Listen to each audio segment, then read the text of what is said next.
Chapter 4:18. Slave Contract? You want me, the white-scale wolf god, to be your slave? What a joke. The humanoid wolf exploded with rage upon hearing Enlin's words.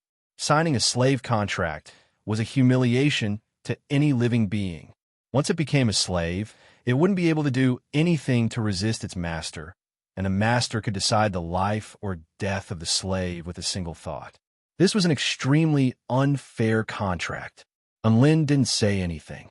Instead, he raised his evil-slaying sword high into the air, and the inky black blade of the sword seemed to be threatening to engulf all light. The humanoid wolf's teeth chattered as it looked up at the terrifying long sword, but it still lowered its head in the end. "All right, I agree." Enlin nodded and didn't say anything else. He released a drop of golden blood essence, which began to exude bursts of peculiar energy fluctuations under the enhancement of his cultivation method. The drop of blood landed on the humanoid wolf's head, and an invisible connection was established, thereby sealing the contract. A disconsolate expression appeared on the humanoid wolf's face. Who would have thought that I, the revered white-scale wolf god, would be reduced to the level of a human slave? Enlin clasped his hands behind his back and looked up into the sky.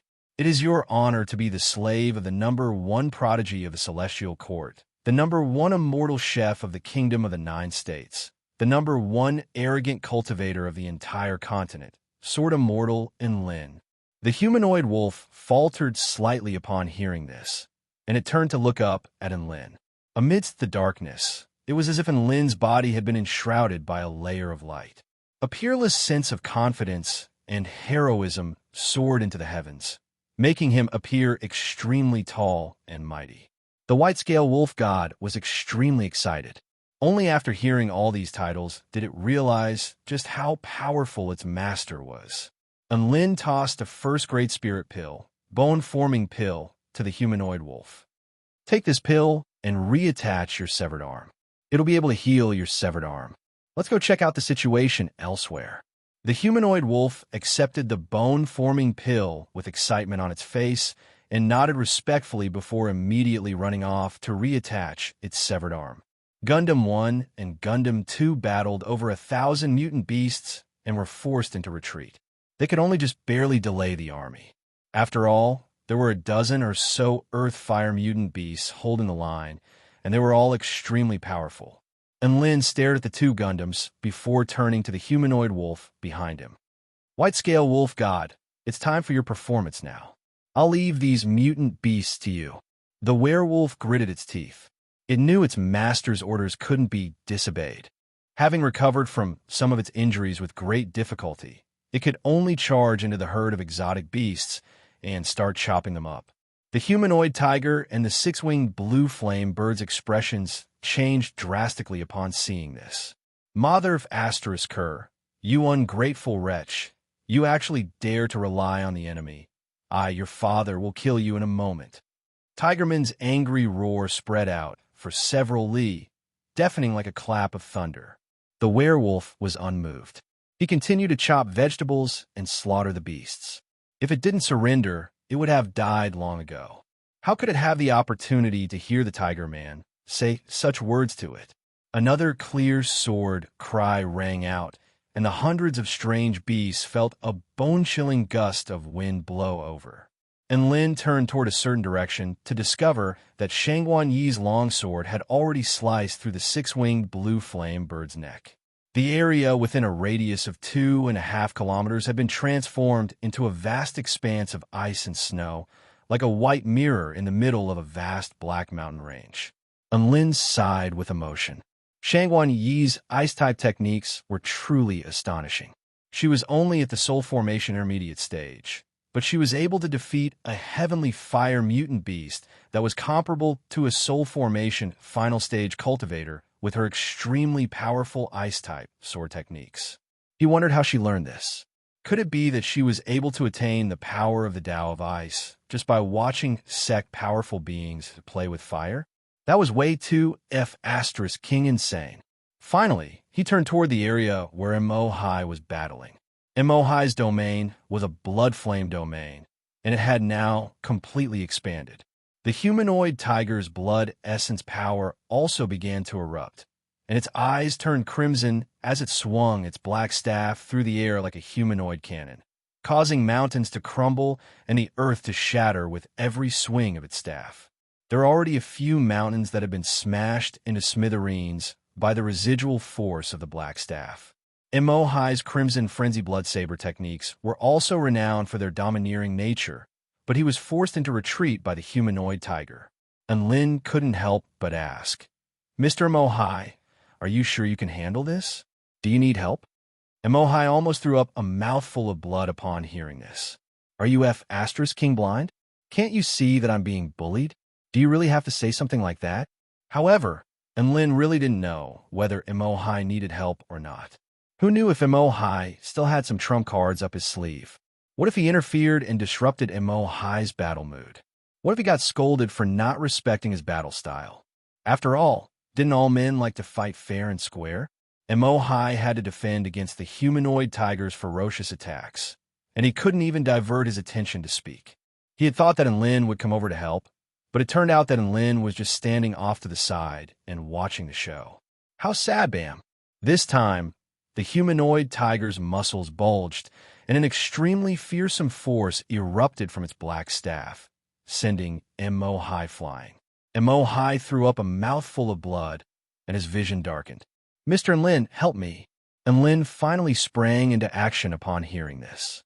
He spread open his wings of wind and quickly flew toward Emohai. The humanoid tiger looked at the approaching Enlin, then at the sight of the six-winged flame bird's death and the humanoid wolf's betrayal. He immediately fled with all his might. Enlin heaved a faint sigh. "No one has ever successfully escaped from me," soared immortal Enlin. His wings of wind extended to a length of 5 meters, and he instantly broke through the sound barrier to reach 5 times the speed of sound as he flew toward the humanoid tiger. Roar! The humanoid tiger activated the power of blood within his body, and his speed was almost on par with Enlin's. A cold light flashed in Enlin's eyes as he unleashed his 6 techniques of the war god. First technique, Wind Sword. Using the buff brought by the skill, his speed increased once again, reaching 7 times the speed of sound. He covered a distance of 2 kilometers in a single breath before slashing his evil-slaying sword down upon the humanoid tiger's back. The evil-slaying sword was at the pinnacle of the immortal tool pinnacle, and the humanoid tiger's body was sliced in half as he was completely defenseless. An expression of shock and horror still remained on the humanoid tiger's face prior to his death, as if he hadn't expected Enlin to be this fast. At the same time, a golden flaming wing appeared in the air. This was a high-grade projection of the vermilion bird flame wing.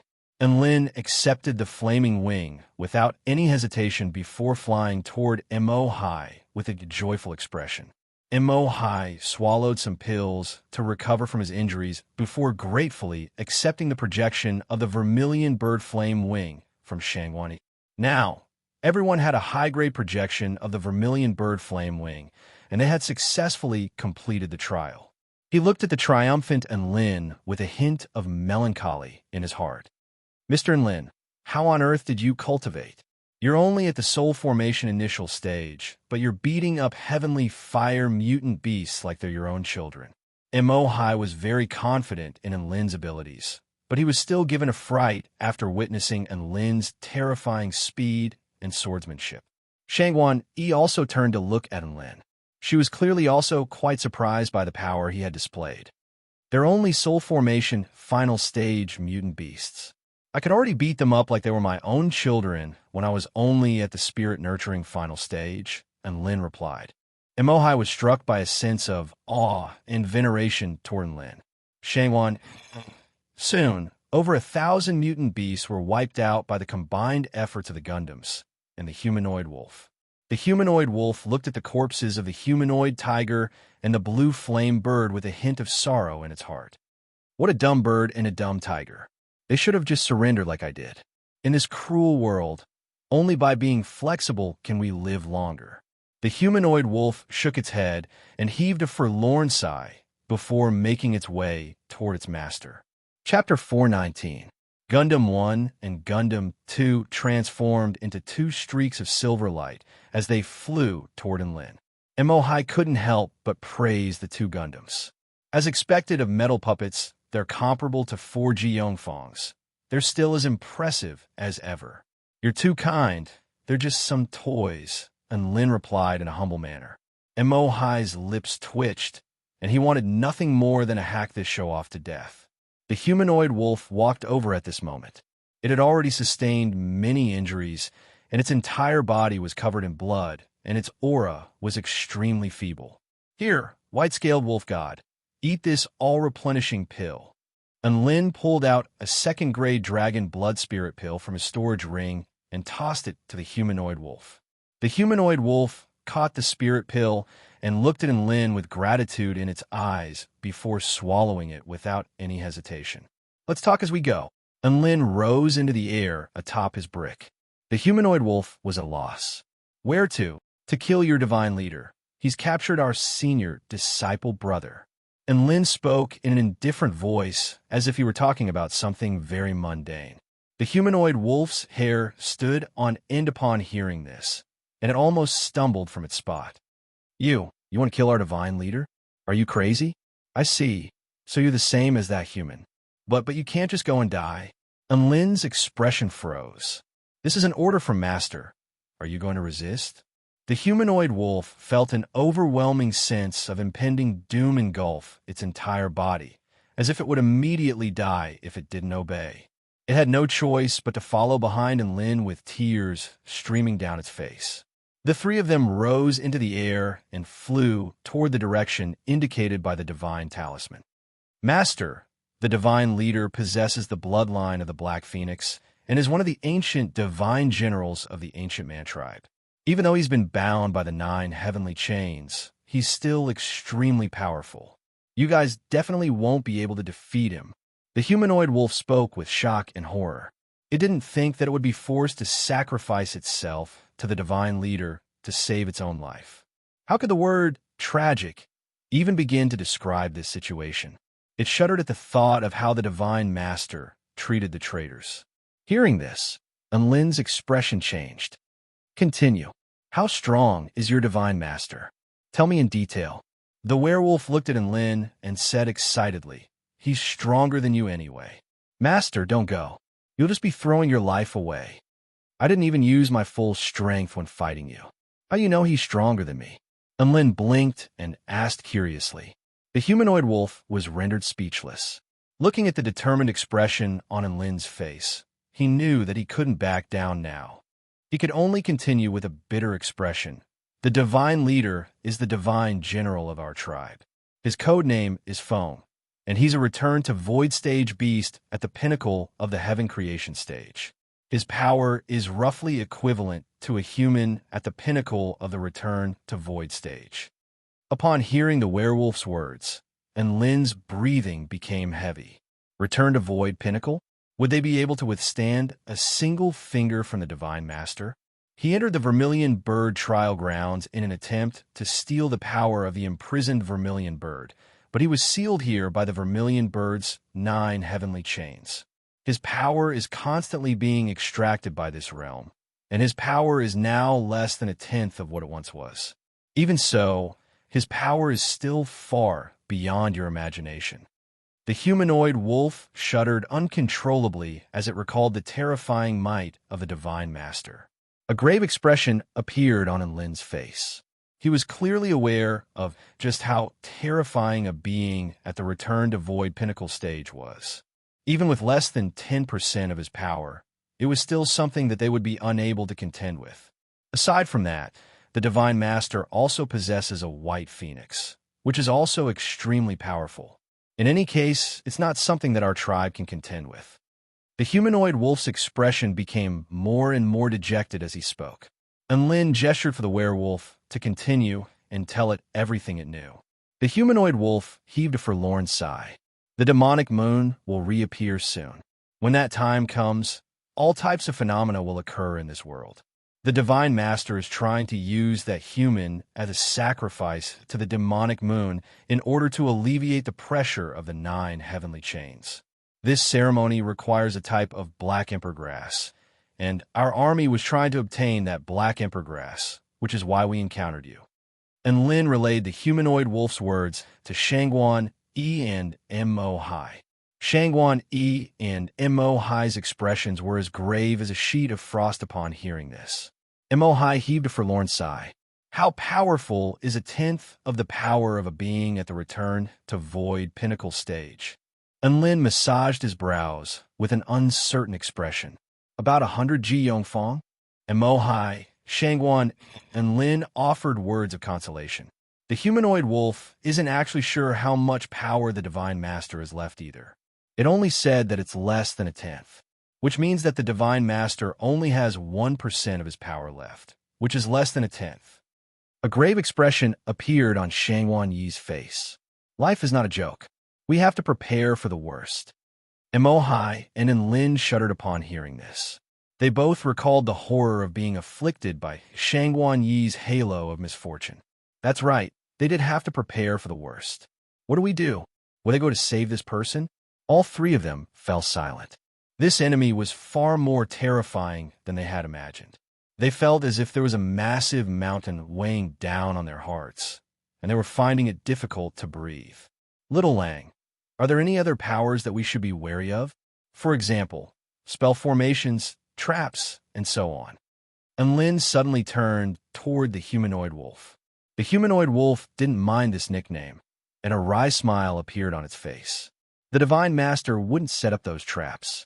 He has great faith in his own power. And Lin fell silent for a moment before asking, does the Divine Master have any weaknesses? The humanoid wolf scratched its head. The Divine Master likes to flex. Is it a weakness? And Lin, boom. The clouds in the sky in the distance suddenly began to churn like huge waves. The earth began to tremor violently as a series of pillars of flames broke through the ground and rose into the sky, illuminating heaven and earth. The demonic moon is about to appear. The humanoid wolf exclaimed in a panicked voice. And Lin's expression shifted, and he began to accelerate. Mo Hai thought about it for a moment before gritting his teeth. Mr. Lin, if the enemy has already reached the return to void stage, then you should give up on this mission. There's no need to sacrifice your life for Brother Yang Yuan. And Lin turned to Mo Hai. What about you guys? Mo Hai fell silent for a moment before replying, I'll do what I can. Then I'll do what I can as well. And Lin pursed his lips. Don't just think of yourselves as disciples of the Vermilion Bird Sect. I'm an in-name disciple of the Vermilion Bird Sect, so why can't I do the same? Mo Hai gripped the Phoenix punishment plate tightly in his hand as he looked at Lin with a smile. I didn't make you my brother for nothing. I also value my life. If I really can't beat them, I'll run away without you reminding me, and Lin added. Mo Hai laughed heartily. I love dealing with honest people like you. Let's have a drink after we get out of here. Deal. And Lin nodded. Then you'll cook a delicious dish to go with the wine. Mo Hai continued. And Lin rolled his eyes. That's your real intention, isn't it? Mo Hai looked ahead with a smile and didn't offer any retort. Shangguan Yi looked at the two of them and didn't say anything before looking into the distance again. In the sky above, the thick clouds were being incinerated by the pillars of flames, and they began to churn and dissipate. A crimson light pierced through the clouds and descended upon the world. Chapter 420. Within a certain mountain range in the southern region of the Vermilion Bird Trial Grounds, there were over 1,000 flaming mutant beasts kneeling on the ground. At the very center of these mutant beasts was a black sacrificial altar. A series of strange red symbols hovered around the sacrificial altar, exuding scorching energy. At the center of the sacrificial altar, there was a young man who appeared to be around 15 to 16 years of age who was tied up by ancient black vines. 5 black cudgels, each of which was around an inch thick, pierced through his limbs and chest. There was no blood flowing, but vein-like patterns appeared on the black cudgels, giving them an extremely sinister appearance. An extremely handsome man with a pair of black wings on his back looked up into the sky with a faint smile on his face. It's almost time. Semi-transparent chains wound around his body and punctured his heart before connecting to the earth. The boundless power of the earth seemed to have been used to suppress this one being. The cry of a phoenix reverberated throughout heaven and earth as dazzling white flames lit up half the sky. A white flaming phoenix of over 100 feet in size circled in the air, exuding boundless holy flame power that made all of the mutant beasts tremble in fear.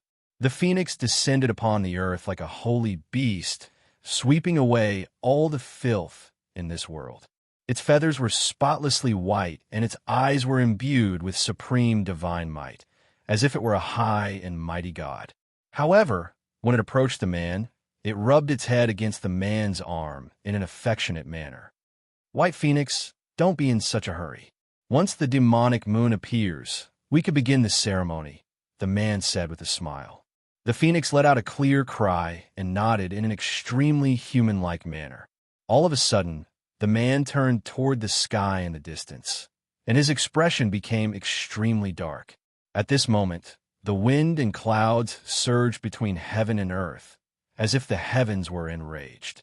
However, the man's eyes quickly regained clarity, as if he had already let go of his worries. "So be it. We're only missing a stalk of black emperor grass. Even though it's a fly in the ointment, it does add a bit of ambience to the occasion with guests coming to congratulate us." "Phoenix Army, why aren't you going to welcome our guests?" Following the man's command, the thousands of strange beasts outside the altar roared at the same time, unleashing a torrential aura as they charged in a certain direction. And Lin, Mo-Hai, and Shangwan looked at the sacrificial altar several kilometers away from them. They saw a young man with a black rod impaled into his body, and their eyes burned with rage. At this time, the strange beasts had already rushed over, but the expressions of the three people were frighteningly cold. Over 300 bird-type spirit fire mutant beasts were the first to arrive, and they blasted flames at the three of them at the same time. The many flames gathered together, forming a wave of flames that was several hundred zhang tall, carrying with it the power to incinerate all things. "Scram!" Mo-Hai shouted loudly. He held the wind punishment disc in his left hand, and the word "kill" appeared on it. At the same time, a scarlet flame suddenly appeared on the scarlet saber in his right hand. He slashed horizontally at the flame wave that was pouncing towards him, and an extremely condensed scarlet flame saber light gushed out. Like a line of fire that divided heaven and earth, it directly smashed apart the flame wave that blotted out the sky.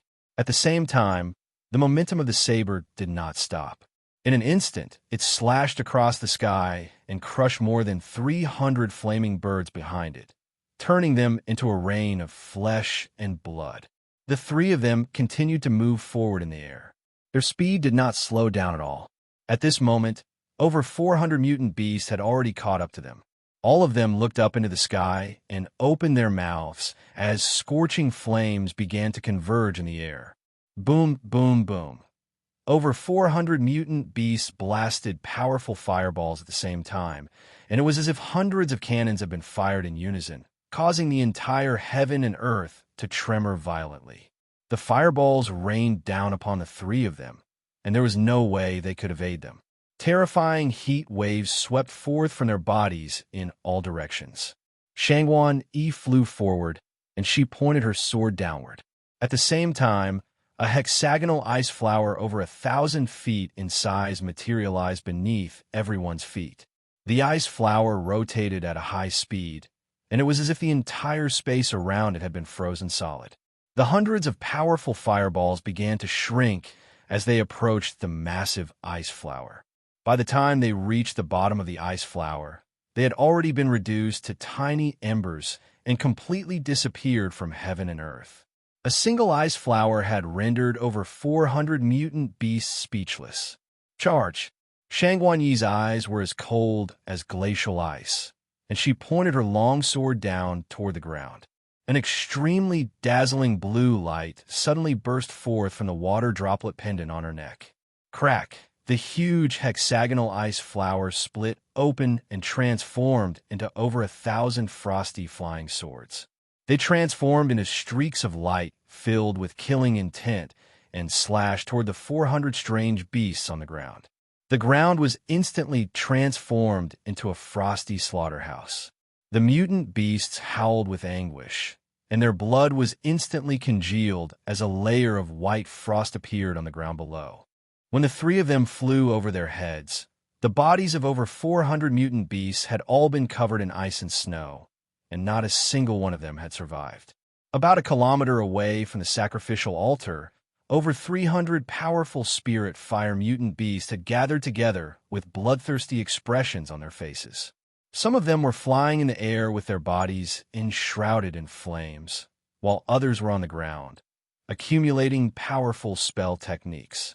Wings of wind appeared on Enlin's back, and his body tore through the air in an untraceable trajectory. All of the mutant beasts were startled by this, and they were just about to attack when a golden light flashed through Enlin's eyes. A golden ripple proliferated outward for over a kilometer, imbued with boundless might and mighty will. Over half of the mutant beasts frothed at the mouth and fainted. The other half of the more powerful mutant beasts were completely exhausted, and they knelt onto the ground as if they were kneeling before their king. Enlin made his way toward them, and a massive sun appeared in the air with boundless scorching flames, incinerating all of the mutant beasts into ashes.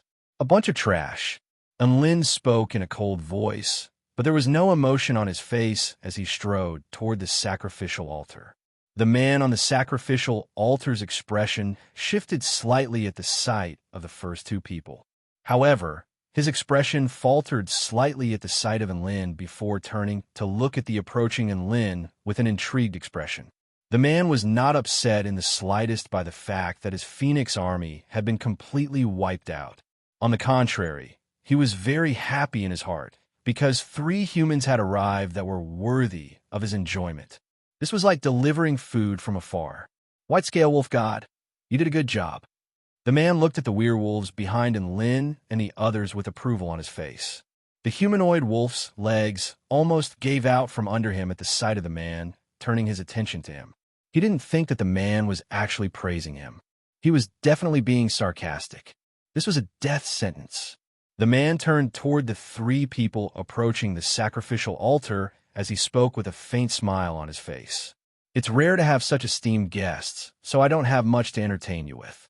May I ask, would you like to be braised by the White Phoenix or sliced alive by me, the Black Phoenix? Yang Yuan's eyes immediately became clear at the sight of the 3 people approaching him, and he yelled in a hoarse voice, "Run! Use the red teleportation badges to leave." The crimson veined patterns on the black rod flickered, as if it was breathing, and Yang Yuan's face contorted as if he were enduring excruciating pain.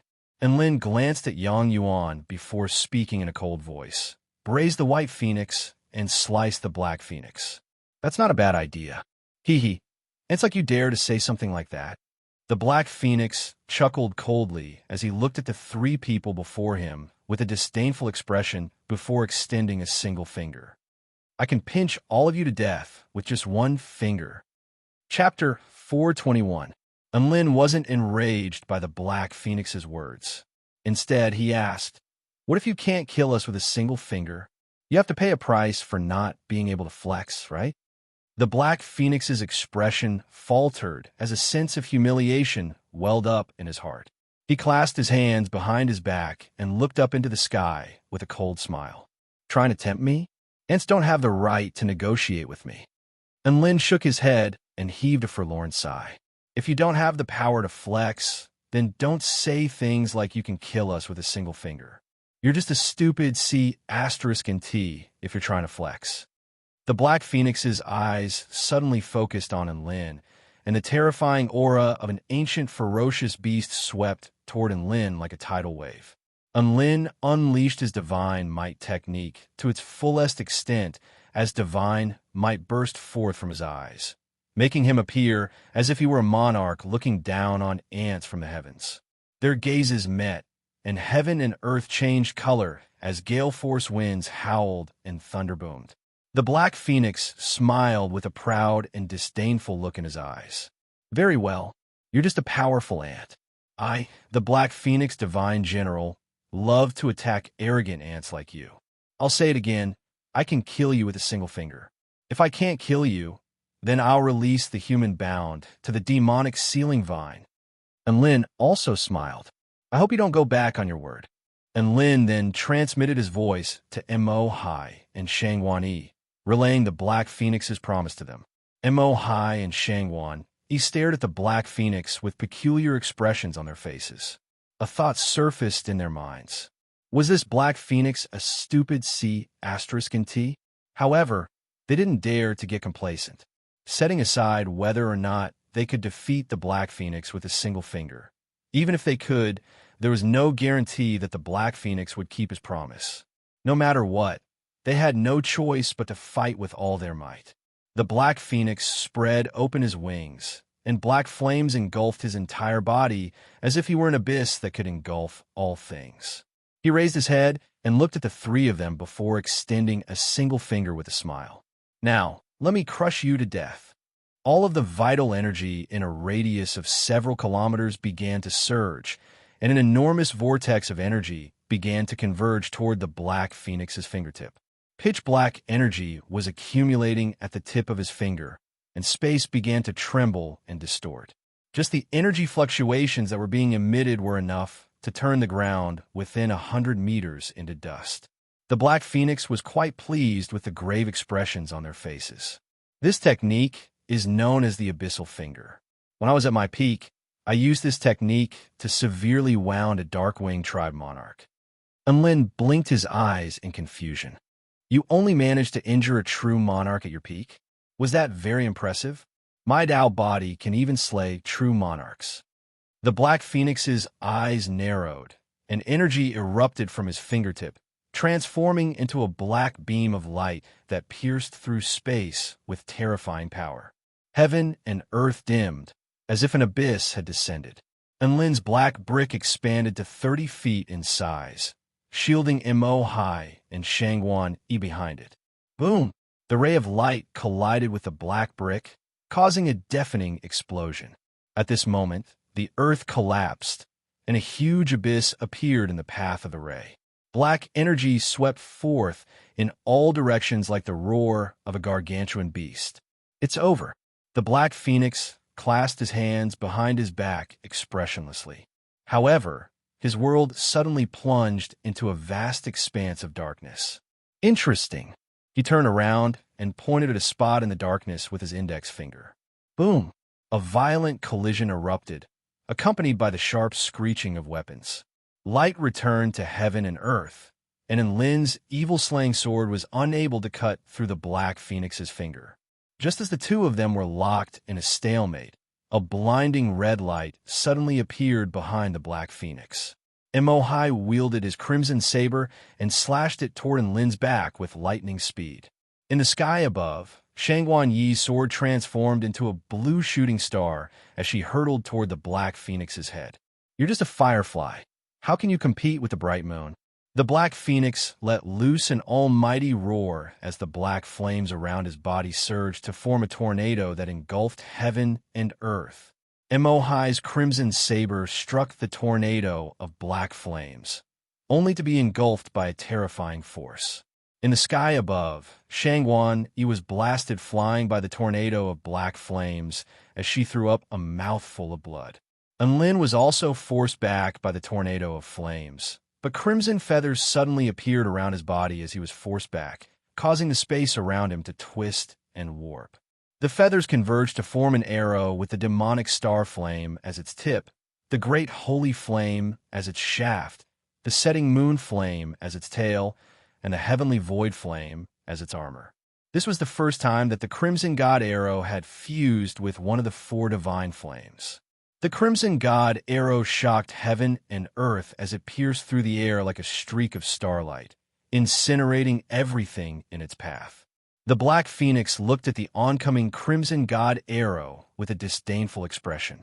You want to break through my Black Dragon tornado with your lowly flame techniques? You'll never understand what the difference in the ranks of flames represents. That's indestructible flames. That's the submission of all flames. He didn't even get a chance to finish his sentence before a hole was blasted into the black tornado. The purple starlight pierced through the black phoenix's chest with the power of the stars, leaving a scorching, yet cold trail in its wake. Boom! The ground behind the black phoenix was also cracked open by the arrow, and the depth of the crack was immeasurable. Black blood splattered through the air. The black phoenix was dumbstruck for a second, unable to believe that he had been wounded. The black phoenix's expression became ferocious for the first time as blood flowed from his wound. "You dare to injure me? You lowly human! How dare you injure me? I'm going to kill you!" The black phoenix spread open his black wings, sending terrifying shockwaves through the air. His body transformed into a black line as he pounced toward Lin. He instantly appeared before Lin and stabbed a finger through the air. His index finger punctured Lin's head, leaving a massive hole in the mountain several hundred meters behind him. Lin dissipated into mist and disappeared on the spot. "You won't get away." The black phoenix turned toward a certain direction. A huge amount of black flames suddenly erupted from his fingertip. However, right at this moment, the projection of a red phoenix suddenly appeared behind him before crashing toward him. Boom! This attack was imbued with the terrifying power of an ancient will, and it knocked the black phoenix flying. Mohai held the wind penalty disc in his hand with a determined expression as he injected his power relentlessly into the disc. The water droplet-shaped pendant hanging from Shangguanyi's neck began to churn with energy. A blue longsword projection extended for over a kilometer, transforming the ground within a radius of over a kilometer into a layer of frost. The longsword was aimed directly at the black phoenix's head. The black phoenix gritted his teeth as he placed his finger in front of the sword projection, and a round black shield appeared before him. The sword ray was extremely sharp, and it actually cut the black round shield into two halves. Then it chopped down on the finger. The black phoenix could see a gash appear on the finger, from which the blue long sword had sunk deep into the finger. A light breeze blew past, and Lin leaped out from the black shadow with streams of wind revolving around his sword blade as he stabbed toward the black phoenix's heart. The sword projection arrived in a flash, and it was so fast that the black phoenix had no time to dodge.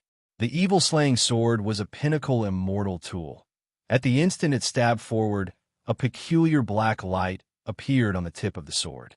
It was as if the sword had slain countless demons in a soundless manner. Splat! The black longsword plunged into the black phoenix's heart, and blood splattered through the air again. And Lin, Shangguanyi, and Mohai all looked up at their powerful enemy with rapt attention. The black phoenix's expression stiffened slightly, and he stared blankly at the tip of the sword protruding from his heart for a few seconds. He chuckled. I, the black phoenix, am a divine general who stands proudly in the heavens. To think that I would be forced into such dire straits by a few juniors. Do you think you've won? The black phoenix suddenly gripped onto the tip of the evil-slaying sword tightly as he turned his head around to look at Lin with a cruel smile on his face. "Do you think I'll die if you stab my heart?" Lin's heart jolted, and he swallowed as he looked at the black phoenix. The black phoenix continued with a sinister smile. "Lowly beings like you will never be able to understand how powerful I am, and you will never be able to defeat me." And Lin blinked. "I understand that, but why did you grab my sword with your bare hand? We agreed before the battle that you could only use one finger. Isn't that breaking the agreement by using your bare hand? Isn't it time to let him go?" And Lin's words reverberated through the air, and everyone instantly fell silent. The black phoenix. The black phoenix's evil-slaying sword trembled slightly as an indescribable sense of humiliation and rage welled up in his heart. "Die!" Killing intent burst forth from his eyes as he let loose an almighty roar. Black flames surged violently around the black phoenix's body before suddenly exploding. Boundless black flames engulfed everything like a black sun, engulfing everything within a radius of over 1,000 feet. Chapter 4:22. Boom! The black flames abruptly exploded to form a massive ball of flames that enshrouded Lin within. Shangguanyi had already retreated as fast as she could when she sensed what was happening, but she was still caught in the shockwaves of the explosion, and burns began to appear on her skin. Unlin, Emohai roared with rage and shock on his face. As the terrifying black flames wreaked havoc, Unlin's body suddenly passed through the black flames. His body was enshrouded by a blue light, and he began to fall to the ground. His body was slightly charred, but there were no signs of severe injuries on his body. His white and blue silk robe was barely visible. It was all thanks to the heavenly ice silkworm robe that he was able to evade that terrifying attack. And Lin looked up at the black flames in the sky with a cold expression as he forcibly stabilized his body. The heavenly ice silkworm robe could only be activated once in a short period of time, so he wouldn't be so lucky next time. Shangguan Yi and Mo Hai both heaved a sigh of relief upon seeing that Enlin was unharmed. How dare the mighty divine general of the ancient man tribe go back on his word? Do you take your word for nothing? Enlin spoke in a cold voice as he looked up at the black ball of flames in the sky. The black flames dissipated, and the black phoenix reappeared. Black blood was still flowing from the holes in his chest and heart, but his aura had not diminished in the slightest. The Black Phoenix glanced at Enlin. I, the divine General Black Phoenix, do not need to explain my actions to others. Enlin's lips twitched slightly. He had never seen someone who would go back on their word in such a self-righteous manner. White Phoenix, the Black Phoenix called out. The White Phoenix rose into the sky from the center of the sacrificial altar before flying to the Black Phoenix's side. A powerful aura swept forth in all directions as holy flames seemed to be able to purify the heavens, striking fear into the hearts of onlookers. Go and take care of those 2 humans. As for the last one, I'll show him what true power is like. The Black Phoenix's killing intent seemed to be trying to pierce through the air to kill him. The White Phoenix let out a clear cry and began to flap its wings towards Mo Hai. White flames gushed out from its body. This was a pure and flawless divine flame. It was as if a great sun had descended, incinerating everything in the world. Mo Hai's body trembled as he sensed the vast and terrifying flame power. Who would have thought that a legendary divine flame mutant beast would exist here? How fortunate and exciting! He shouted loudly, and the word kill appeared above the wind punishment disc. An ancient and boundless power was attached to the blade, and it furiously chopped at the White Phoenix. Boom! The crimson flaming saber slashed against the white divine flames, causing the heavens and earth to shake violently. The violent explosion instantly raised the mountain range within a radius of several thousand feet to the ground. Mo Hai's body flew out of the range of the explosion. His body was burned red by the flames, but his eyes were clear. The White Phoenix pounced toward Mo Hai again, but Shangguan Yi's clear frost sword was already upon it. All right, the annoying mice have been driven away. Are you ready to accept the hellish torture? The Black Phoenix looked down at Enlin from above, and the expression on his face gradually receded into an emotionless expression.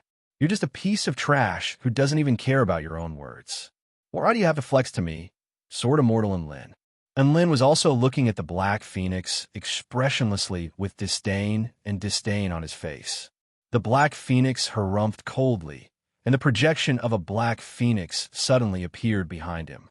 This phoenix was several thousand feet in size, and it stood proudly in the heavens, as if it were the lord of all creation. Its inky black feathers obscured the entire sky. Its inky black eyes were as deep as black holes, and it stared at Enlin as an ancient, ferocious might erupted from its body, threatening to crush all living beings in this world. It had to be said, this was an extremely terrifying scene. Enlin narrowed his eyes, and an extremely powerful aura began to proliferate from his body. His eyes were as dark as ink, and a black cape instantly materialized on his back, which danced in the wind like the night sky. Black ribbons revolved around the evil-slaying sword. Its blade rested in the darkness, but it was hiding its most dangerous fangs.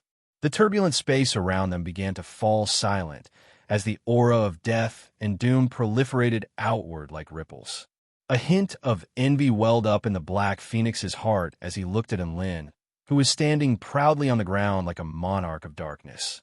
His attire was a little flashy, and he should have been the one showcasing his power.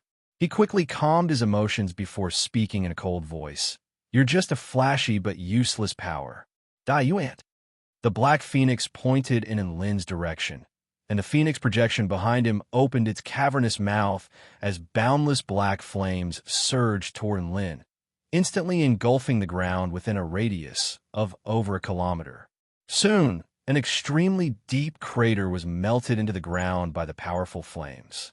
The Black Phoenix knew that there was no way that Enlin would be able to evade such a large-scale flame attack, and he was just about to smile in satisfaction when his expression faltered slightly upon seeing the scenes unfolding before his eyes. A cloak as black as the night sky enshrouded Enlin's body, keeping all of the flames at bay. He swept the cloak through the air to dispel the flames. His evil-slaying sword pierced through the air like darkness engulfing all light, and he suddenly appeared before the Black Phoenix before abruptly crashing down with his longsword. The Black Phoenix reacted extremely quickly as he clenched his fist to meet the oncoming longsword. Boom! The longsword clashed with peerless might, and the resulting shockwave exploded forth for several kilometers, even shattering the clouds in the sky. Enlin's body was torn apart by the immense power of the fist, and he flew back through the air as blood churned within his body, and he threw up a mouthful of blood. The Black Phoenix only took half a step back as a cruel smile appeared on his face.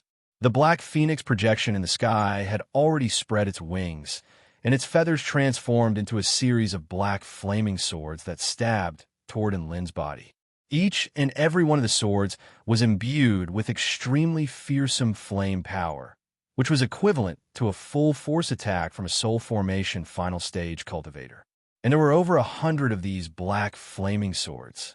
Enlin hovered in the air atop his sword as his black cloak transformed into a black river that hung in front of him, forming 99 black vortexes that were imbued with the power to repel all things, thereby forming the most resolute barrier.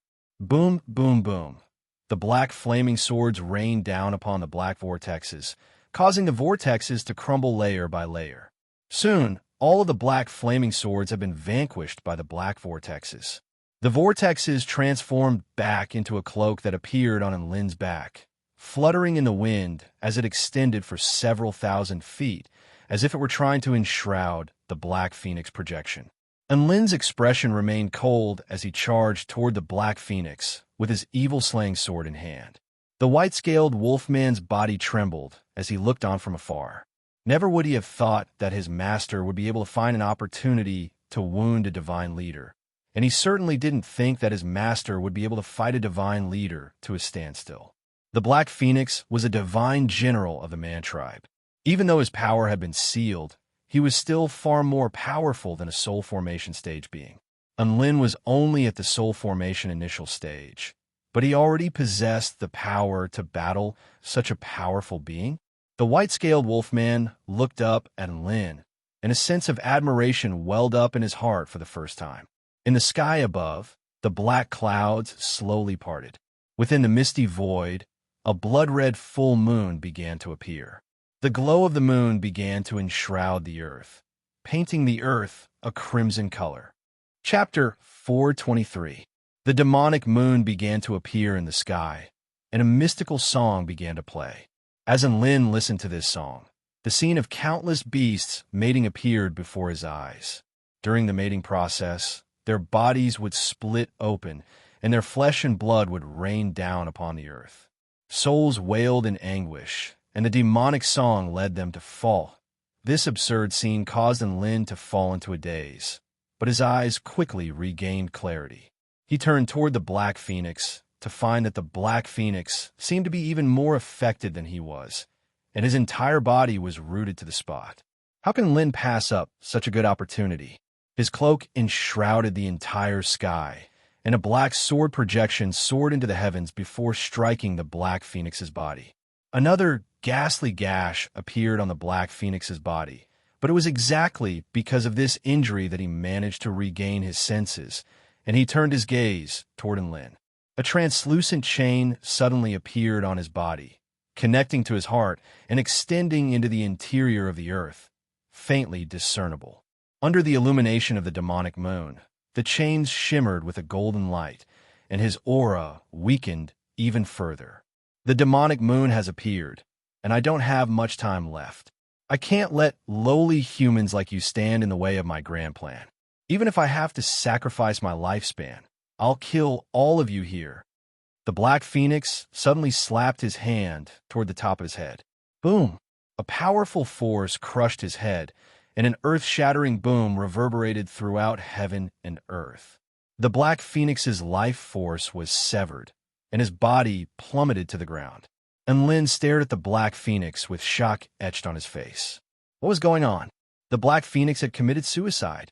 But right at this moment, the massive Black Phoenix projection in the sky suddenly transformed into boundless black flames that pounced toward the Black Phoenix's body. The scorching flames engulfed the earth, forming an airtight black ball of flames. A few seconds later, the black ball of flames began to contract, and an even more terrifying power began to emanate from the center of the ball of flames. And Lin's heart skipped a beat as he sensed the terrifying aura emanating from the ball of flames. A phrase suddenly sounded in his mind: Nirvana Rebirth. The flames dissipated to reveal a man clad in a suit of black flaming armor, standing on the ground with a pair of wings spanning over 100 feet. The uncoordinated size ratio of the wings to the body caused the wings to block out the moonlight. They sucked and devoured everything they came into contact with, causing people to feel a different kind of oppression and despair. Whether it was intentional or not, there was also a black flaming cloak on his back. It stretched for hundreds of feet, as if he wanted to compete with Lin in size. The Black Phoenix had been reborn from the ashes. The sense of danger he gave Lin was more than 10 times stronger than before. The Black Phoenix stared expressionlessly at Lin as a black flaming sword materialized in his hand. Puny human, I only need 3 strikes to kill you. And Lin gripped his evil-slaying sword with a grave expression, not daring to underestimate his opponent. Bang! The air exploded. The first sword, the Black Phoenix's body pierced through the air, transforming into a streak of black flames that instantly appeared in front of Lin. In that instant, the Black Flame longsword drew a deadly arc. And Lin relied on the domineering aura accumulated by Endless Night to resist the Black Flame longsword head-on. Rumble. The two extremely powerful forces clashed, sending shockwaves surging for several kilometers. The black flames formed a ball that expanded for over a kilometer, pulverizing the earth below. The entire heaven and earth dimmed for a split second as a result of this clash. Black cracks began to appear in the space around Lin, unable to withstand the terrifying power of the collision.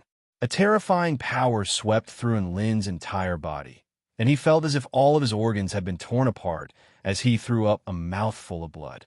And Lin's body flew through the air like a cannonball before crashing into the side of a black rock mountain, causing the entire mountain to tremor violently. The Black Phoenix didn't stop there. He raised his black flame longsword high into the air, and pure flame power soared into the sky, forming a black longsword that extended for several kilometers. The sword flames seemed to be able to incinerate the entire sky as it slashed down toward Lin with the power to incinerate heaven and earth. Second sword strike. The huge mountain was instantly sliced in half by the huge black sword, and the two halves continued to descend upon Lin. Boom! An earth-shattering sword projection imbued with black flames completely engulfed and pulverized the mountain. Lin's body was riddled with wounds as he half knelt to the ground. A disdainful smile appeared on the Black Phoenix's face as the black flame sword in his hand became even purer. A miniature Black Phoenix was circling around the black flame sword, making the power of the sword more and more fearsome. Not bad to be able to defend against 2 sword strikes that are barely at the return to void initial stage. However, it's time to end this. The final sword strike will be a true return to void initial stage sword strike. You're dead for sure. The Black Phoenix walked toward Lin, covering a distance of over 1,000 feet with each step he took, and the power of his sword increased with each step he took. When he took the final step, the power of his sword had already risen to a pinnacle. Third sword strike. The Black Phoenix's body pierced through space, and his sword was aimed directly at Enlin's heart. Enlin closed his eyes as a black mist revolved around his body. Origin energy of the netherworld. Dawn. An extremely dazzling light burst forth from the evil-slaying sword, as if dawn had arrived at the end of the night. The black sky was torn apart by the white sword projection, and the black flames were suppressed by the paramount light. The Black Phoenix's eyes widened, and he felt like his head was spinning. He was unable to see the man before him clearly under the illumination of the white light. The power that had been repressed for so long was finally going to be unleashed when it broke through its shackles. The white sword projection lit up heaven and earth as if it were day, and it even eclipsed the light of the demonic moon. This was a powerful, dazzling power that was filled with boundless hope. The sword projection fell, purifying the heavens. The Black Phoenix didn't know how he had been struck, but the paramount sword strike had sliced through his flaming armor and sliced his head all the way to his stomach. Only Enlin's voice reverberated in his ears. First sword strike. Black blood gushed forth as the sword projection dissipated, and the light of the demonic moon enshrouded the earth again. Mournful music sounded, as if the earth itself were weeping. The Black Phoenix fell to the ground, howling in agony as a ghastly sword wound appeared on his body. This was a wound that almost tore his body in half. Black blood flowed over the earth, and the 9 heavenly chains became more and more solid. How could you be so powerful? How could you be so powerful? He stared at the approaching Enlin with incredulity etched on his face. You're too weak. Enlin made his way toward the Black Phoenix with his evil-slaying sword in hand. Even though he no longer possessed the endless night technique, his paramount aura had not diminished in the slightest. The Black Phoenix's body trembled as he stared at Enlin, and he suddenly felt like he was becoming taller and taller. Impossible. I can't be defeated by a lowly human like you. He looked at the sacrificial altar in the distance, and a vicious expression suddenly appeared on his face. How can I, the divine General Black Phoenix, be defeated? I'm going to kill you no matter what price I have to pay. He slammed his hand toward the top of his head again as he spoke. Boom! The top of his head shattered again, and black flames erupted from his body again, instantly enveloping his entire body. And Lin's expression darkened upon seeing this. Are you done yet?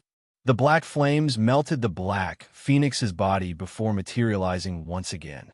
A vast and powerful aura erupted forth as a Black Phoenix broke through the flames and descended upon the world. The Phoenix was only 30 feet in size, and the black flames around its body were like peerless divine flames that could engulf heaven and earth. An extremely powerful ancient power emanated from its body, and it stared at Enlin with a seemingly substantial killing intent radiating from its eyes. Perhaps it was due to its severe injuries, but the power displayed by the Black Phoenix was even more powerful than during its first rebirth. However, its aura was extremely feeble, as if it were struggling to hold on. The Black Phoenix spoke in a cold voice. Human, I admit that you're different from other ants to be able to force me to this extent. Hence, I'm going to use the cruelest method to seal your consciousness in the demonic moon altar and burn it for billions of years. And Lin looked up at the Black Phoenix in the sky without any fear on his face. The evil-slaying sword began to disappear, and he pulled out a white longsword from his storage ring. This was an intermediate-rank spirit tool, 9-star frost sword. And Lin spoke in a cold voice. Noob, let's see how many more times you can die. This is the second strike. 6 strikes of the war god, sword burial. Chapter 4:24. The Black Phoenix stood proudly in the sky and spread its wings. With a single flap of its wings, black flames swept through the entire sky, as if heaven and earth had been placed into an oven. Countless golden cracks began to appear on the surface of Enlin's intermediate-rank spirit tool, the 9-star frost sword. Bam! The white longsword shattered like glass. The blade of the sword shattered into a series of white blade projections that resembled snow and starlight. A mystical aura began to proliferate outward. The cycle of life and death was reversed, and death was rebirth. The Black Phoenix seemed to have sensed that something was amiss, and it unleashed all of its power as it swooped down toward the ground. Die! Black flames imbued with the power to incinerate all life began to descend. It was like a gargantuan net that encompassed heaven and earth, leaving no room for escape. Lin pointed a finger at the Black Phoenix in the sky. 9-star frost sword burial. Blade as stars, sacrifice as frost, slay the heavenly barbarians. The white blade projections hovering in the air suddenly transformed into countless dazzling stars as they soared into the sky from the ground enshrouded in black flames. This was a technique that had been unleashed with the essence of a single sword strike, and even the space around it began to twist and warp. The boundless black flames raining down from the sky were suddenly frozen by the power of the sword burial technique, and a massive hole was blasted open.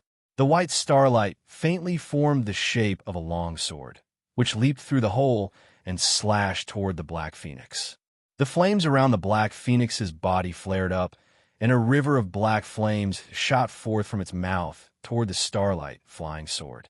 Whoosh! The starlight flying sword sliced the black flames in half before transforming into a silver river in the sky that descended with the mighty power of heaven and earth. The high and mighty Black Phoenix in the sky looked up at the sword strike that seemed to have been materialized from countless stars, and there was shock and despair in its eyes. One breath later, its body was sliced in half by the sword strike. The black flames dissipated, and the Black Phoenix's blood splattered through the air as the two halves of its body plummeted to the ground. The origin energy of a netherworld around and Lin's body began to disappear, and he looked up into the sky with a slightly dazed expression. He saw a crimson object in the shape of a water droplet hovering in the air where the Black Phoenix's body had been torn apart. And Lin didn't even think before casting a spell to scoop up the object and put it into his storage ring. If the boss dropped something, it would definitely be a top-tier item. Let's take it first. He looked at the White Phoenix in the distance, where the battle was still in a stalemate. The White Phoenix was only slightly weaker than the Black Phoenix, but it was still extremely terrifying. Even though Shangguan E and Mo Hai were both more powerful than the average Soul Formation final stage cultivator after using their mystic treasures, they were still completely outclassed by it. And Lin wanted to go and help them, but he found that he could no longer muster any strength. Shangguan E and Mo Hai also knew that this was the moment where victory or defeat would be decided. Mo Hai's wind punishment disc had already cracked. With an angry roar, he activated all the power of the Phoenix punishment disc. The long blade streaked across the sky like a crimson rainbow, and the cries of phoenixes soared into the sky. The crimson blade slashed out a crimson light that spanned over 1,000 meters. It contained all of the Phoenix punishment disc and Mo Hai's power, and this attack was enough to slice a mountain in half. The White Phoenix folded its wings, forming a translucent eggshell around it. Rumble. The crimson saber projection struck the eggshell, and the resulting shockwaves pulverized and melted the ground within a radius of several hundred meters. Extremely powerful flames tore through the eggshell layer by layer before striking the White Phoenix's body, upon which white blood splattered through the air as the Phoenix wailed in anguish. Shangguan Yi flew through the air atop a snowflake, and her long sword transformed into a massive frosty sword over 1,000 feet in length, instantly covering the ground within a radius of over a kilometer in ice and snow. This is the final attack. The blue water droplet below Shangguan Yi's neck glowed with a brilliant light, and a mighty blue projection suddenly appeared behind her. This was the projection of the Great Empress, who stood proudly in the heavens. She wore a divine crown on her head and a blue muslin imperial robe on her body. Her eyes were imbued with the frozen starry sea, and boundless might engulfed heaven and earth as she suppressed the White Phoenix. Her descent caused snow to fall from the sky and the earth to turn white. The great empress pointed a finger at the frosty sword, and the power of the sword increased explosively once again. Its color gradually turned a deep blue, and the space around it seemed to have congealed from the terrifying temperatures. Heavenly frost? Ice slashes all things. Shangguan Yi's slender figure stood proudly on the snowy ground as she pointed a finger at the white phoenix. The frost greatsword turned into a dark blue rainbow, and the terrifying aura around it cut open the ground. Everything in its path was frozen and cut in half. It pressed forward, sweeping away everything in its path. The white phoenix's divine flame domain was once again broken by the streak of blue light, and an expression of despair appeared in the proud white phoenix's eyes for the first time. The sword slashed through the air, and the white phoenix fell. White blood mixed with flames splattered all over the ground. The proud and powerful phoenix was sliced in half just like that, and it plummeted to the ground. Did we win? A relieved expression appeared on Mo Hai's face as he looked at the fallen phoenix. Shangguan Yi strapped her sword to her back, and a warm smile appeared on her face. The phoenix's life force has been severed, and there's no way it can come back to life. Enlin's body swayed slightly, and he collapsed to the ground with a smile on his face. Ha ha! That wasn't easy, but we finally won. White Phoenix, help me. White Phoenix, come here.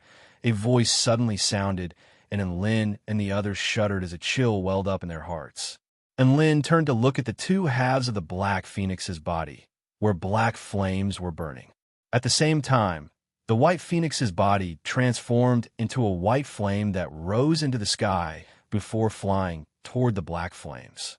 The two flames combined to transform the earth into a sea of black and white flames, upon which a brand new life was being born. The black and white flames were like a pair of fish, and the phoenix was reborn. The Black Phoenix's body materialized as a pair of white wings appeared on its back. The power of purification and engulfment combined to create a paradoxical combination of life and destruction. One of his eyes was black while the other was white, creating a world of light and darkness. Are you in despair now, Ants?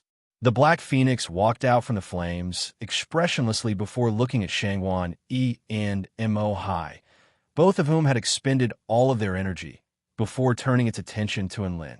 Enlin gritted his teeth as he stood before the Black Phoenix, and the evil-slaying sword in his hand began to ring incessantly, as if his battle intent was surging.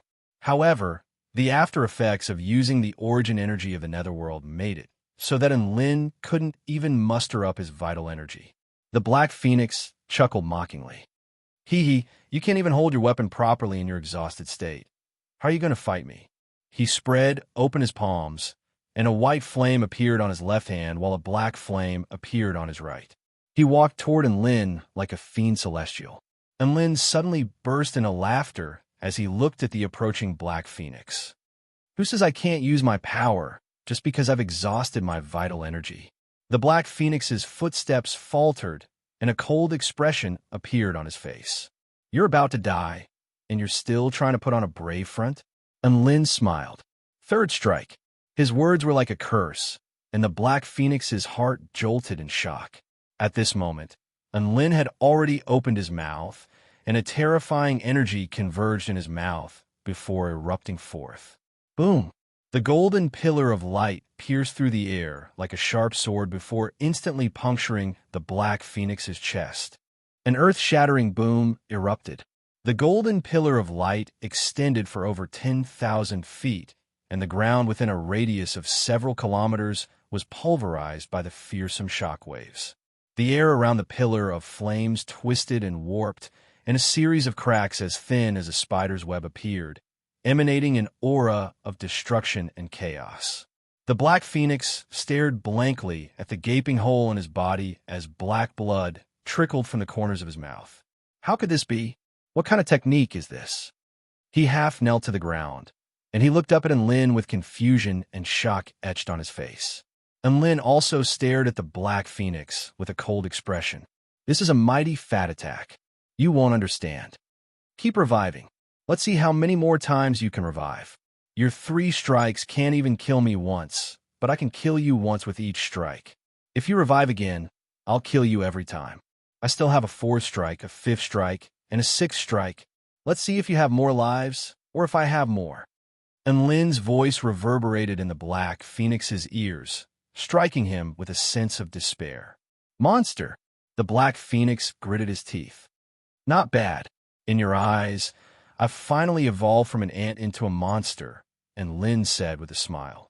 He walked toward the Black Phoenix step by step until he was right in front of the Black Phoenix, looking down at him from above. "Even if you're a phoenix, you're only fit to tremble before my sword." And Lin slashed a hand through the air, and a black sword projection sliced through the air before decapitating the Black Phoenix. A white streak of light appeared from the Black Phoenix's head before crashing into Lin's chest. It was too fast, and Lin had no time to evade. Whoosh! The light merged into Lin's body, upon which a violent explosion erupted in his sea of vital energy. Chapter 425. And Lin was shocked to see this, and he immediately turned to look at his own sea of vital energy. His vast sea of vital energy surged violently, and Kieran was also jolted awake by this. The projection of a white phoenix appeared in the air above his sea of vital energy. Every time it flapped its wings, it would unleash a powerful flame power that caused his sea of vital energy to churn. And Kieran was enraged, and he transformed into a bolt of golden lightning before opening his mouth to bite the white phoenix. The white phoenix was not to be outdone, and it blasted a huge amount of flames from its mouth toward Kieran. And Kieran was caught off guard, and he was incinerated by the flames before crashing into his sea of vital energy. Just when Lin thought that Kieran was going to be pummeled, boom! A terrifying thunderous roar resounded. A bolt of golden lightning flashed from the sea of vital energy and instantly punctured the white phoenix's body. The phoenix wailed in anguish before crashing into his sea of vital energy. And Kieran took this opportunity to charge toward the white phoenix before biting down on its head. Thus, the phoenix's head was eaten. PFFF. And Kieran spat out the phoenix's head with a disdainful expression. The phoenix's head transformed into a ball of flames before flying toward the body that had fallen into the sea of vital energy, where it reformed into a complete body.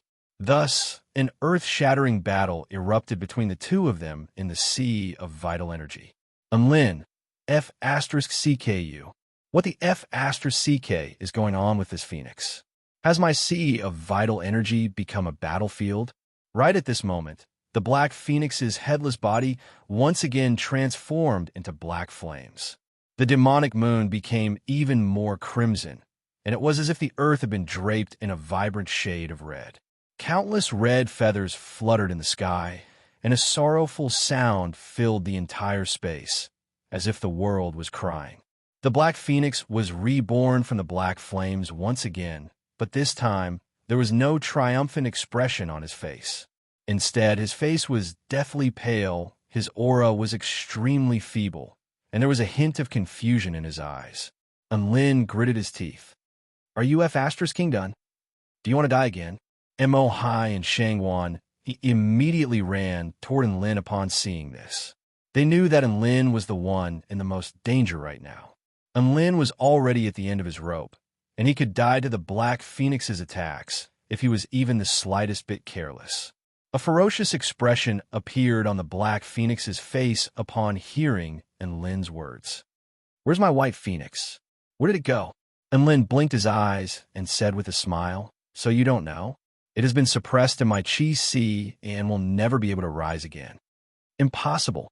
The Black Phoenix replied in a violent manner as it glared at Lin with eyes that were about to spew flames.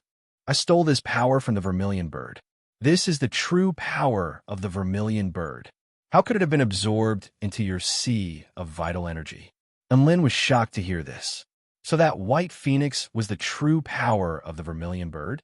In other words, the reason the Black Phoenix was suppressed here was because of the white phoenix? And now, that white phoenix had been subdued by him. Wonderful! And Lin was elated. "Sigh, Thank you for helping me obtain the true power of the vermilion bird. I have nothing to thank you for. Why don't I give you the fourth sword here? When the Black Phoenix saw the gleeful look on Enlin's face, he felt as though he was about to go crazy. When he heard the fourth sword, he was so enraged that he spat out a mouthful of blood. You've gone too far. I won't let you off. The Black Phoenix roared as black flames burst forth from his body again, threatening to engulf everything in the world. Mo Hai and Shangwan, he had already arrived at this moment, and they positioned themselves in front of Enlin with determined expressions on their faces. In the sky above, the demonic moon suddenly rippled like water as crimson moonlight fell upon the Black Phoenix's body, causing his body to shudder. The ancient chains around his heart suddenly transformed from semi-transparent to solid, and a dazzling golden light burst forth from them as an extremely fearsome, sealing power surged forth like a tsunami. The Black Phoenix's flames dissipated, and he clutched his chest with an agonized expression. The restrictive power emanating from the chains grew more and more fearsome, and all of a sudden, the chains surged through the air like a golden dragon, dragging the Black Phoenix toward the sacrificial altar. Impossible! I have the true blood of the holy beast. The 9 heavenly chains can only seal my power. How could they be dragging my body? The Black Phoenix yelled with shock and horror. Enlin came to his senses before speaking to the Black Phoenix in a slow voice. Is the true blood of the holy beast you're talking about a red droplet? Thank you very much, but I've already stowed it away in my storage ring. PFFF. The Black Phoenix threw up a large mouthful of blood as he stared at Enlin with grief and indignation. How could you do this? How could you? Enlin clasped his hand behind his back and raised his chin with a disdainful expression. You can only blame yourself for messing with someone you can't afford to mess with, Black Phoenix. The Black Phoenix's body was dragged to the altar by the chains, following which countless chains rose up from the ground of the altar, wrapping around his body. Enlin, I, the Black Phoenix, swear that as soon as I get free, I'll exterminate your entire family and burn your soul with black flames for hundreds of millions of years. The Black Phoenix roared in a thunderous voice. You've already said that line once. Enlin replied in an indifferent voice. Black Phoenix, a brilliant golden light erupted from the chains, and the Black Phoenix's body slowly disappeared into the sacrificial altar. Holy F***CK. That cockroach has finally been subdued. Enlin's body gave way as he fell backward. A fragrant breeze blew past him, and Shangwan, he was already rushing toward him. It felt good to fall into the arms of a beautiful woman. Then his head smashed into a hard, hairy chest. Are you all right, master? The humanoid wolf revealed a set of white teeth with a fawning smile. Enlin rolled his eyes. He was starting to regret accepting such a useless wolf servant who was more of a hindrance than a help. Enlin, are you all right? Shangwan, Yi, and Mo Hai also gathered around Enlin with urgent expressions on their faces. Enlin shook his head. I'm fine. I'm just a little exhausted. Let's go and save Brother Yang Yuan first. Everyone nodded upon hearing this. The humanoid wolf carefully carried Enlin in his arms before making his way toward the sacrificial altar. The humanoid wolf's attitude toward Enlin had changed from one of dissatisfaction to one of complete admiration, and it had even evolved into a form of fanatical reverence. Even the high and mighty divine leader had been beaten into the ground by Enlin and killed several times in a row. This was something that he didn't even dare to imagine in the past. The divine leader was no match for his master in terms of combat, and the divine leader was no match for his master in terms of flexing either. In particular, his master's final 3 sword strikes had completely won him over. Master, I've decided to follow you for the rest of my life. The humanoid wolf looked at Enlin with deep love in its eyes. Enlin felt a chill run down his spine, and he felt as if he was being held by a freak. Put me down. My Gundams should be ready by now. I'll let them carry me. Enlin spoke in a cold voice. The humanoid wolf's heart was filled with grief as tears welled up in its eyes. Master, are you disdaining little wolf? Enlin, F***CK off. Chapter 426. The three of them made their way over to the sacrificial altar and looked down at the man who had been bound by vines and punctured by black rods in his chest and limbs. And Lin was being carried by the two Gundams, and he turned to the humanoid wolf beside him.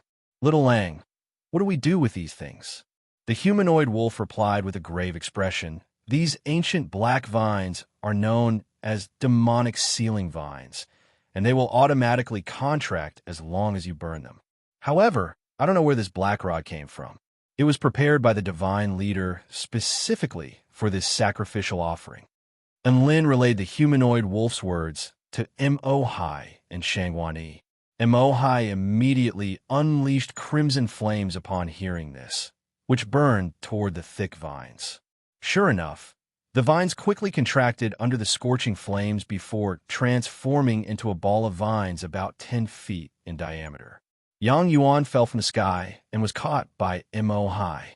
Mo-Hai unleashed his crimson flames upon the ball of vines again upon seeing Yang Yuan on the brink of death. The crimson flames whistled through the air, but the ball of vines hurtled back as if it had a life of its own. Shangwan-Yi made a grabbing motion, and a powerful frost intent converged to instantly freeze the ball of vines into a ball of ice. "This thing is a little strange. Let's take it back to the sect for the elders to study," Shangwan-Yi suggested. Mo-Hai didn't say anything as he looked down at the black rod in Yang Yuan's body. He could sense that the rod was constantly devouring Yang Yuan's life force and had the ability to seal space. Shangwan-Yi made her way over to Yang Yuan and tried to grab onto the rod, but her body was immobilized by an extremely powerful force. Her brows furrowed tightly as she stared at the black rod with a cold expression. This is the reason why Yang Yuan can't use his spatial teleportation badge to return to the sect. Yang Yuan opened his eyes and forced a smile onto his face. "Thank you for risking your lives to save me, but unfortunately, I won't be able to repay you. The demonic moon has appeared, and this place is very dangerous. You should leave now." "Brother Yang Yuan, what are you talking about? If you want to leave, then we'll leave together." Mo-Hai gritted his teeth. Yang Yuan shook his head lightly. "I can't drag you down any longer. Once the demonic moon disappears, the myriad beasts will reappear. Time is of the essence. If you don't leave the Vermilion Bird Trial Grounds now, I'll sever my own meridians right now." The muscles on Mo-Hai's arms bulged as he pulled on the black rod with all his might. His eyes were red as he said, "It wasn't easy to get to this point. I won't abandon you."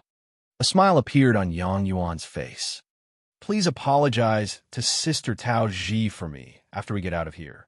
He slowly closed his eyes, as if he was going to use the final method. "Don't be so sentimental. I and Lin haven't even made a move. Why have you already decided to give up?" And Lin placed his hand on the black rod, inscribing a complicated array diagram on it. White lines formed in the air as Lin desperately circulated his long, exhausted essence chi. He tried his best to overcome the after effects of using the origin energy of the netherworld and forced his essence chi to flow through his meridians. His hand trembled uncontrollably, and his eyes were bloodshot as blood seeped from the corners of his mouth. "And Lin, you..." Mo-Hai stared at Lin in shock. Shangwan-Yi's heart also jolted as she stared blankly at Lin. Yang Yuan slowly opened his eyes upon hearing a voice to discover a man with blood seeping from the corners of his mouth and a trembling hand inscribing a formation with a smile on his face. The formation glowed with a brilliant light before merging into the black rod in front of Yang Yuan's chest. And Lin grabbed onto the rod with one hand before pulling it out with all his might. Splat! Blood splattered through the air as the rod was pulled out by Lin. Mo-Hai and Shangwan-Yi both faltered upon seeing this. "You did it?" Mo-Hai was ecstatic. Yang Yuan also stared blankly at Lin as a glimmer of hope welled up in his heart. "I checked the information in my memory and discovered that it was most likely a purple star sacrificial ritual. Looks like I was right. Let's continue." And Lin spoke with a smile on his face. The fervent light in the humanoid wolf's eyes became even more pronounced. In its eyes, and Lin had become an omnipotent, powerful being. After that, the 4 metal rods were pulled out one by Lin. His face paled slightly with each rod that was pulled out.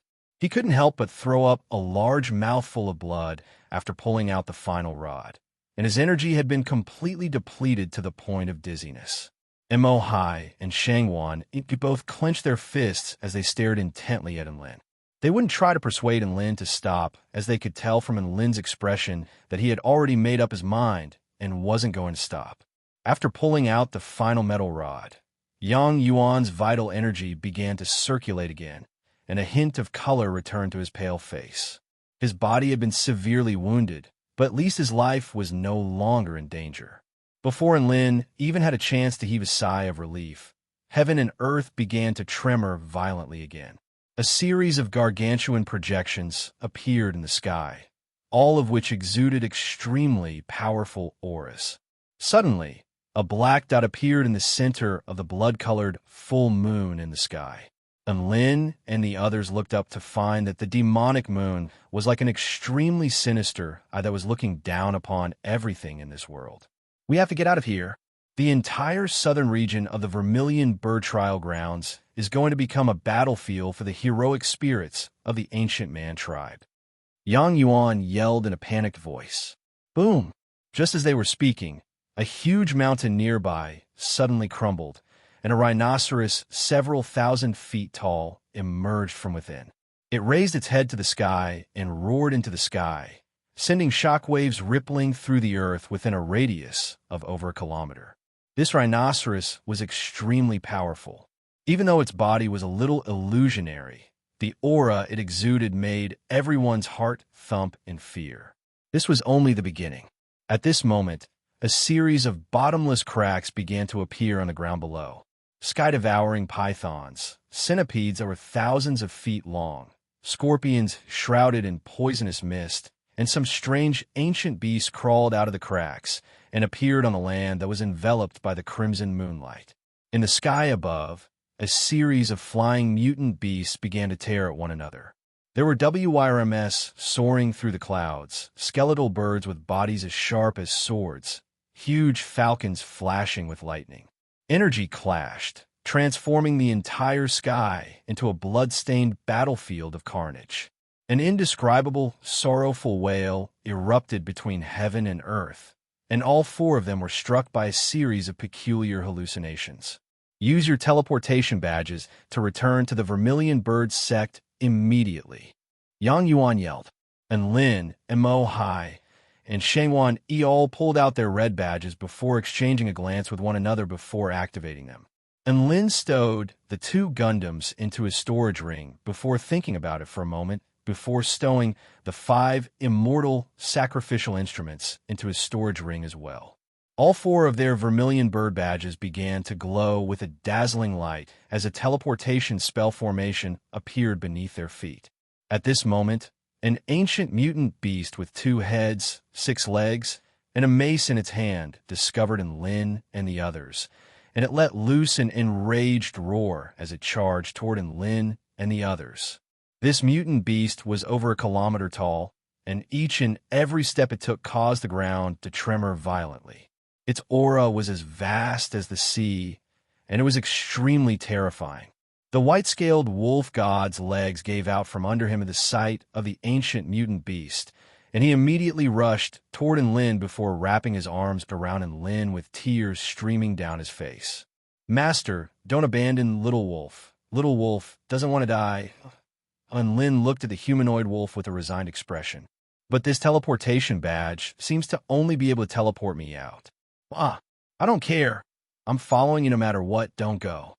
The humanoid wolf sobbed like a little puppy as he tugged at Enlin's clothes relentlessly. At this moment, the ancient mutant beast had already reached them, and its mace was like a small mountain crashing down upon them. The teleportation spell formation glowed brightly, and Enlin and the others disappeared on the spot. Boom! The mace created a massive crater in the ground within a radius of several hundred meters as an earth-shattering boom erupted. Chapter 427. Enlin could feel the space around him changing, and he soon arrived on a circular platform. The radiant sunlight shone down on his body, and the light breeze carried the faint fragrance of the divine tree, making him feel as if he had just arrived in heaven from hell. His body and mind were completely relaxed, and his vision darkened as he finally fell unconscious. "Master!" Enlin hurriedly called out. Enlin felt as if his head had crashed into a hard and furry chest, and he immediately lost consciousness. He was immersed in darkness for an indeterminate amount of time. Enlin moved his fingers slightly, and he felt a warm and soft hand holding onto him tightly, making him feel a little comfortable and at ease. He opened his bleary eyes, and the first thing he saw was a woman in a jade barley ink garment leaning against the side of the bed. It seemed to be nighttime, and the faint candlelight shone on the woman's fair face, making her appear gentle and gentle. Enlin looked at the woman beside him in silence, and his heart was a little touched. After waking up from his ordeal, he found that there was someone silently accompanying him. This was a very good feeling. Su Xiaolan's head was leaning against the side of the bed, and her delicate eyelashes were closed. Her breathing was slow and soothing, and her collar was slightly open, revealing her delicate collarbone, which glowed under the candlelight. Enlin didn't want to wake up Su Xiaolan, who had already fallen asleep. However, on second thought, it must be very uncomfortable to sleep leaning against the side of the bed. He felt that the bed was quite big, and perhaps the two of them could make do. Just as he was struggling with this dilemma, Su Xiaolan had already opened her eyes. Her slightly misty eyes instantly lit up upon seeing Enlin, and they were like beautiful stars in the night sky. The two of them stared at each other, blinking their eyes. "You're awake. How do you feel?" Su Xiaolan spoke first. Much better. I just feel a little cold. I'll feel a little better if someone can warm my bed for me," Enlin said with a flushed face.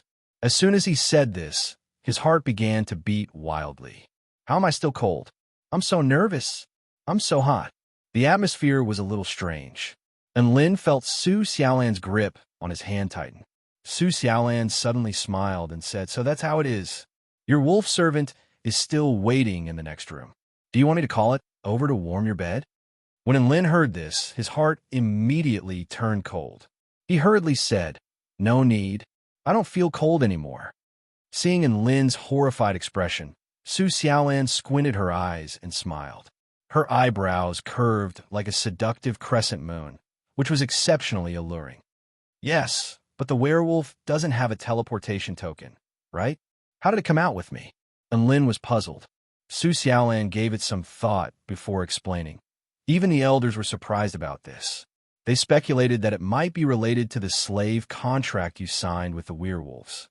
Your auras are connected, and there was physical contact at the time, so the teleportation token determined that you and the werewolf were one and the same and teleported you out together. Enlin came to a sudden realization. It looked like he and the werewolf were quite fated. Seeing as that was the case, he decided to let it follow him for now. A thought suddenly occurred to him. "Xiaolan, have you awakened your domain yet?" "I have. On the day you came back, I finally attained my own domain," Su Xiaolan replied with a joyful expression. "Ah, congratulations. I knew you would be fine." Enlin was very happy to hear this. If it weren't for the fact that he was still quite weak, he would have leaped up and given Su Xiaolan a hug. "By the way, what happened to you in the Vermilion Bird Trial Grounds? It looks like Brother Yang Yuan is very grateful to you, and even the Ice Queen Shangguan is very impressed by you." Su Xiaolan turned to Enlin with a glowing gaze. "I was too busy taking care of you when Mo Hai was reporting to the sect, so I didn't know what happened. Why don't you tell me about it?" A faint smile appeared on Enlin's face. "It's a long story. The final battle was earth-shattering, and I have to start from when the Phoenix was imprisoned in the Vermilion Bird Trial Grounds. He didn't need to exaggerate, as he had already done a very bad *SS job in that battle." Candlelight flickered in the quiet night as Enlin recounted his glorious feats in high spirits. Su Xiaolan rested her chin on her hand and listened with keen interest. The next morning, Enlin woke up in high spirits. Even though he was a little disappointed that Su Xiaolan had returned to her room to rest, it was still a very good feeling. After learning that Enlin had woken up, all of his beast pets rushed over to take care of him. Dabai had even tamed the werewolf into an extremely obedient beast, and it was calling him Big Brother Bai. The werewolf was a heavenly fire mutant beast and a descendant of the Ancient Man tribe. It was at the true power final stage, which was equivalent to a soul formation final stage Mighty Lord. However, it was taking care of Enlin like an obedient servant, and Enlin was a little unaccustomed to it. In the words of the werewolf, Enlin was lightning, Enlin was light, Enlin was its only faith, and it was willing to follow Enlin to the pinnacle of its wolf life. Enlin had a serious expression on his face when he heard this. If it was going to be this mushy next time, he was going to kick it out of the sect. The werewolf became as obedient as a husky upon hearing this. After that, Mo Hai, Lu Jiaji, and Shangwan Yi also came to visit Enlin, and they brought many spirit pills and spirit fruits with them. Enlin naturally couldn't refuse these treasures, so he accepted them all. Lu Jiaji was trapped within a mystic realm at the time, so he didn't have time to save Yang Yuan. He was extremely remorseful after hearing about what happened to Enlin and the others. As for Ji Yongfang, no one knew what he was doing, and no one cared about him. After that, an unexpected guest came to visit Enlin. This was a beautiful woman in a white Taoist robe. She was Yang Yuan's Tao partner-to-be, Tao Ji, and she could be considered as Enlin's senior sister. She extended a solemn curtsy toward Enlin after arriving. Brother Enlin, Yang Yuan is still recovering from his injuries, so I brought him here to visit you. If it weren't for your desperate struggle, Yang Yuan would have most likely. She was choking up as she spoke, and tears flowed from her eyes. Thank you so much. Enlin immediately waved his hands at the sight of her emotional senior sister. It's only my duty. As disciples of the same sect, it's only right for us to help one another. You don't have to do this, senior sister. Taoji wiped the tears from her eyes with a smile. My wedding with Yang Yuan is in 3 years. You have to attend it. Enlin faltered slightly upon hearing this before replying with a smile. Of course. Taoji placed a storage ring on Enlin's bed. I won't disturb your rest any longer. This storage ring contains a gift from Yang Yuan, and I've added some things into it. You can't refuse this gift, or you'll be disrespecting your senior sister and senior brother. Understand? Enlin nodded with a solemn expression at the sight of Tao Ji's serious expression. All right, I'll do as you say. He didn't have a habit of refusing gifts. Throw whatever you have at me. Ha-ha. A satisfied smile appeared on Tao Ji's face before she departed from the room. Enlin picked up the storage ring and began to refine it. This was an ordinary storage ring with a space of around 10 feet. He didn't think that there would be anything too shocking inside, but he soon discovered that he was wrong. Chapter 428. The storage ring wasn't very spacious, but the items within were all exuding powerful energy fluctuations, clearly indicating that they were all high-rank items. There were 100 vital stones glowing with a dazzling white light, which was equivalent to 1,000,000 spirit stones. There were also 2 7th-grade immortal pills, spirit regeneration pills, which had extremely potent healing properties and could also enhance one's life force. There was a high-rank spirit sword and 3 intermediate-rank spirit swords. These were most likely spirit tools that Yang Yuan had gifted to Enlin after witnessing how wasteful Enlin's sword burial technique was. There is also about 1/2 kilogram of blood god jade, which could be made into a bed or chair that could be used to slowly strengthen and consolidate one's domain. This was the most desirable item for soul formation stage cultivators. Just this item alone was worth 500,000 spirit stones. It was a pity that it was useless to Enlin, as he didn't even have a domain. The final item was a ring that glowed with a faint yellow light. Enlin couldn't identify what it was. There was a slip of paper on it that introduced the origin of this item. This was a mystic treasure that Yang Yuan had found in an ancient underground palace in the southern region of the Vermilion Bird Trial Grounds. These 4 rings were each engraved with the words North, South, East, West. The wearer of these rings would have a certain probability of summoning the power of a heroic spirit of the Ancient Man tribe. Furthermore, Yang Yuan speculated that these rings were most likely symbols of status within the Ancient Man tribe. However, he was unable to decipher what these rings were. All he knew was that these were his greatest rewards from his trip to the Vermilion Bird Trial Grounds. Now that his life had been saved by Lin and the others, he was giving these 3 rings to them as a token of gratitude. And Lin, Emohai, and Shangguan each received the north, south, east, and east rings. And Lin brought out the east ring. There were golden ripples flowing on the surface of the ring, and it was extremely beautiful to look at. He heaved a forlorn sigh. He didn't think that Yang Yuan would be willing to give him a treasure like this in order to repay his debt of gratitude. He refined the ring before putting it on his finger. A vast and powerful intent emerged from the ring before latching onto his consciousness. This was an ancient black dragon that hovered above the stars. Its eyes were like the sun as it opened and closed, and they were imbued with boundless ferocious might. And Lin's heart palpitated as he experienced that incomparably powerful will. If he could summon this power, it would definitely be able to destroy the world. However, he knew very well that with his current strength, it was impossible for him to summon this black dragon. He even felt that the black ancient dragon was the true owner of the ring. And Lin shook his head and stopped thinking about it. He closed his eyes and continued to rest. At the Vermilion Bird Sect, the demonic sealing vine that Shangguan had brought back from the Vermilion Bird Sect had been placed in a restricted area by the elders of the sect. This was an ancient plant that was very similar to the Vermilion Bird Sect's divine tree, so it was extremely valuable. At the same time, Lin and the others' experiences in the Vermilion Bird Trial Grounds were also widely circulated within the Vermilion Bird Sect. The story of how the 3 of them risked their lives to save Yang Yuan in the southern region of the Vermilion Bird Trial Grounds drew the admiration of the sect disciples.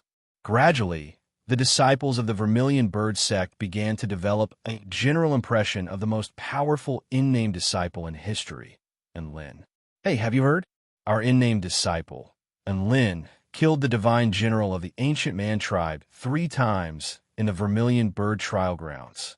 All of the divine generals of the Ancient Man tribe are returned to Void Stage mighty figures, and I heard that the Black Phoenix is at the pinnacle of return to Void Stage. Huh? Why did I hear that Lin killed the Black Phoenix 99 times in a row? In the end, the entire Vermilion Bird Trial Grounds wept tears of blood, and even the demonic moon wept and begged for mercy before Lin was sealed in the sacrificial altar. Regardless of which version is true, he's super bad *SS. I have to find him in the future and have a chat with him. That's true, but why is he only an in-name disciple if he's so powerful? You probably don't know about this, but he's a student of the Celestial Court's Shioshin United University and doesn't care about being an in-name disciple. He's even more famous in the Celestial Court, and he's already a legendary figure with many powerful titles, such as Heaven and Earth Collapsing with a Single Finger, Bad God, Self-Detonation Demon, Tamer of Divine Lightning. Lin focused on recuperating, and his injuries were improving day by day. 5 days later, he finally made a full recovery from his injuries. When he rode on Dubai around the Vermilion Bird sect, he felt as if the gazes of the disciples had changed quite a bit. He couldn't quite put his finger on it, but he could roughly describe these gazes.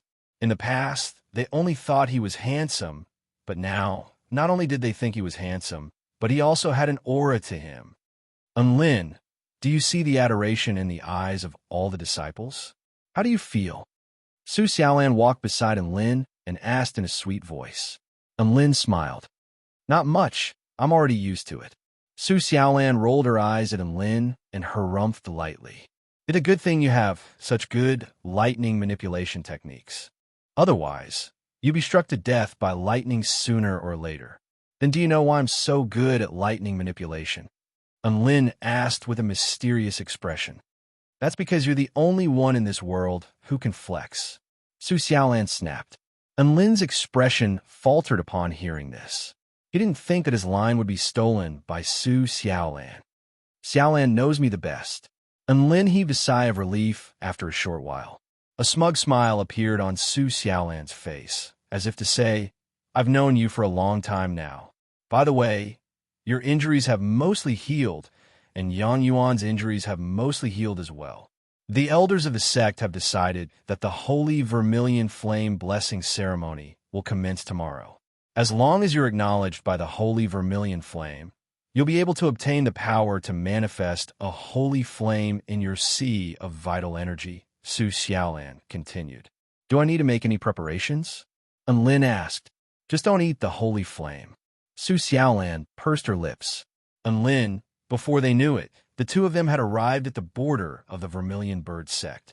The lush canopy here extended for over 100 meters before reaching an altitude of tens of thousands of meters. Lin arrived at a place that only the two of them knew about.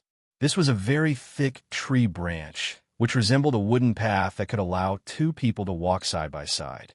There was also a long wooden chair on the branch. Lin told the Bai to play off to the side before sitting down beside Su Xiaolan on the chair.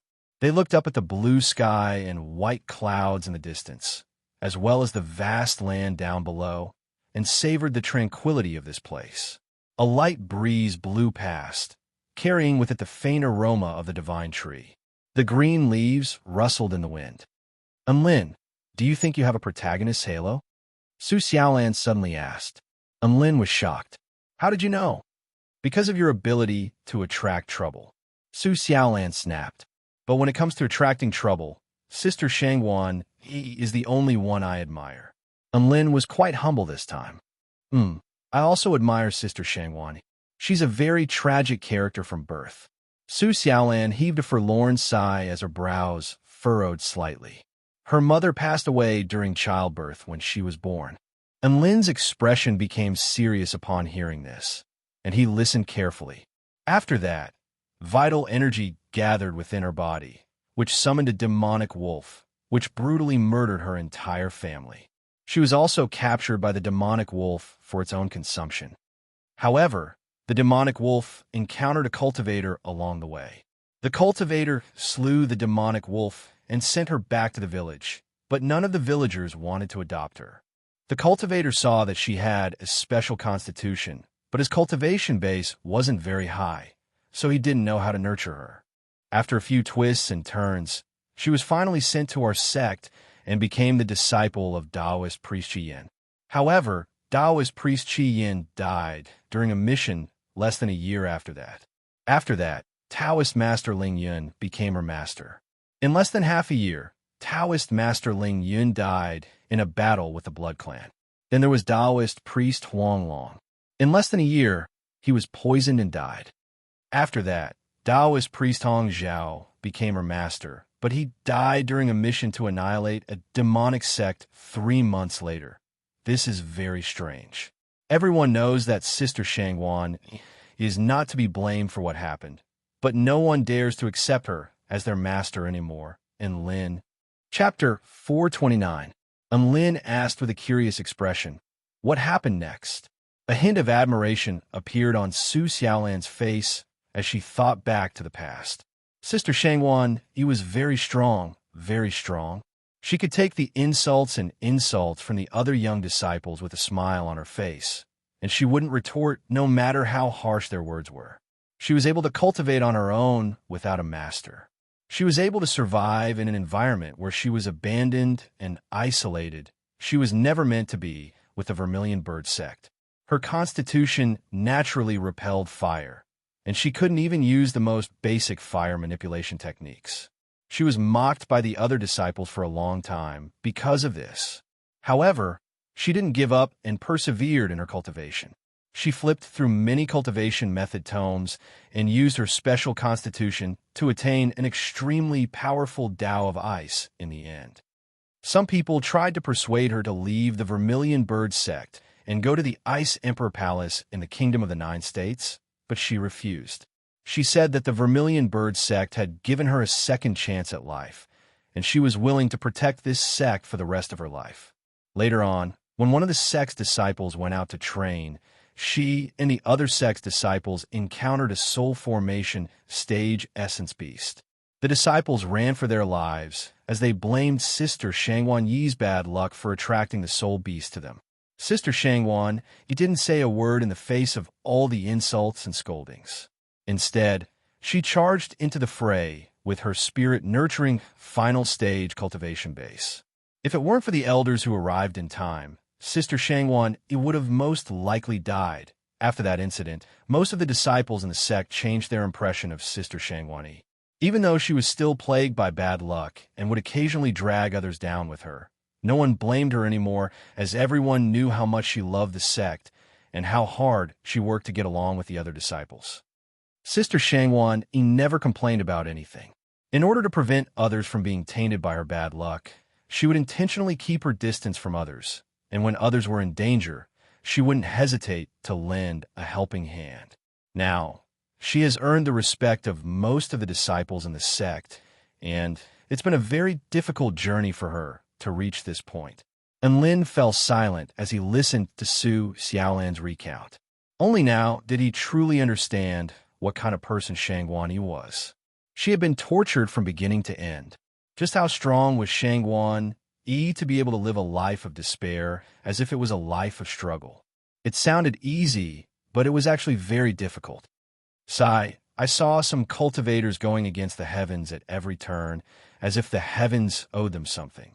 However, if Sister Shangwan is trying to defy the heavens, then I think it's quite natural for her to do so. After all, the heavens are simply too unkind to her. And Lin heaved a faint sigh.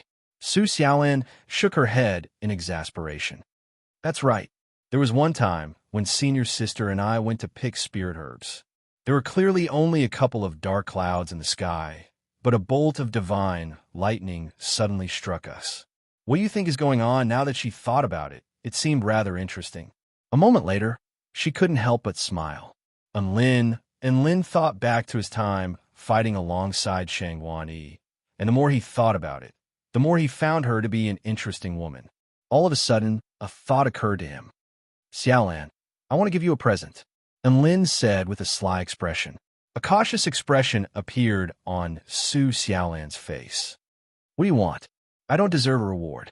You gave me a chance to manifest my holy flame. Isn't that a reward? Don't worry, this is just a necklace I picked up from the Vermilion Bird Trial Grounds. And Lin brought out a crimson water droplet from his storage ring. It had been pierced through by Lin with a warm white chain, and it exuded extremely pure and vast flame energy fluctuations. This was none other than the holy beast True Blood that Lin had obtained after slaying the Black Phoenix. It was most likely the blood of the holy beast Vermilion Bird that had been imprisoned in the Vermilion Bird Trial Grounds. Su Xiaolan's lips twitched as she looked at the necklace. A necklace you picked up? One look, and one could tell that this item was an ancient supreme treasure. It was extremely precious. I really don't have the face to accept this gift from you. And Lin replied with a nonchalant expression. This item contains extremely pure fire-type energy and true intent, and it even contains an inheritance. However, I don't have a fire-type bloodline, so it's useless to me. You have the bloodline of the Divine Phoenix, so you can use this drop of blood to its fullest potential. Hence, giving it to you is the most suitable choice. Su Xiaolan pursed her lips in silence. Here, I'll put on for you. And Lin held the necklace toward Su Xiaolan's neck with a wide grin. Su Xiaolan's eyes were as clear as autumn water, and a faint blush appeared on her face. She lowered her head slightly, and she didn't resist Lin's actions. The white chain clung tightly to her neck, which was as fair as a swan's, and it shimmered with the light of the sun. A teardroplet of true blood nestled against her soft, fair skin, and the combination of blood and tears created a natural sense of beauty. And Lin asked with a smile, "Do you like it?" Su Xiaolan didn't answer. Instead, she raised her head and gazed at Lin. "Is it beautiful?" And Lin nodded with a serious expression. "It's beautiful." Su Xiaolan turned her head to the side, and her voice was as clear and refreshing as a spring. "Then I like it." A subtle atmosphere permeated the air, accompanied by the crisp chirping of birds. Some were excited, and some were palpitating. And Lin reached out and slowly held the hand next to him. He could feel Su Xiaolan's delicate, fair hand tremble slightly, but she didn't reject it. And Lin could still feel the softness and warmth in his hand. That feeling was very moving. At this moment, The breeze was as gentle and beautiful as the sun. Oomph, don't think you can bribe me with a necklace. I'm only letting you hold my hand because you're afraid of heights, Su Xiaolan said in an extremely gentle voice. And Lin faltered slightly before blinking in indignation. Then can I hold your hand when I'm scared in other situations? Su Xiaolan chuckled. What are you afraid of? I'm afraid of the dark, and I'm super scared of walking at night. Oh, and I'm also afraid of the sun. I'm also very scared of the sun. And Lin said with a serious expression.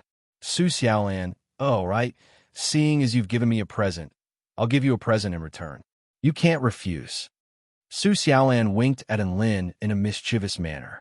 Enlin nodded in agreement, but he was feeling a little uneasy. Su Xiaolan brought out the divine flame bead from her storage ring and placed it in Enlin's hand with a smile on her face. You don't have a fire-type bloodline, but you can use the power of the 4 divine flames to great effect in battle with this immortal tool. You have to accept this present.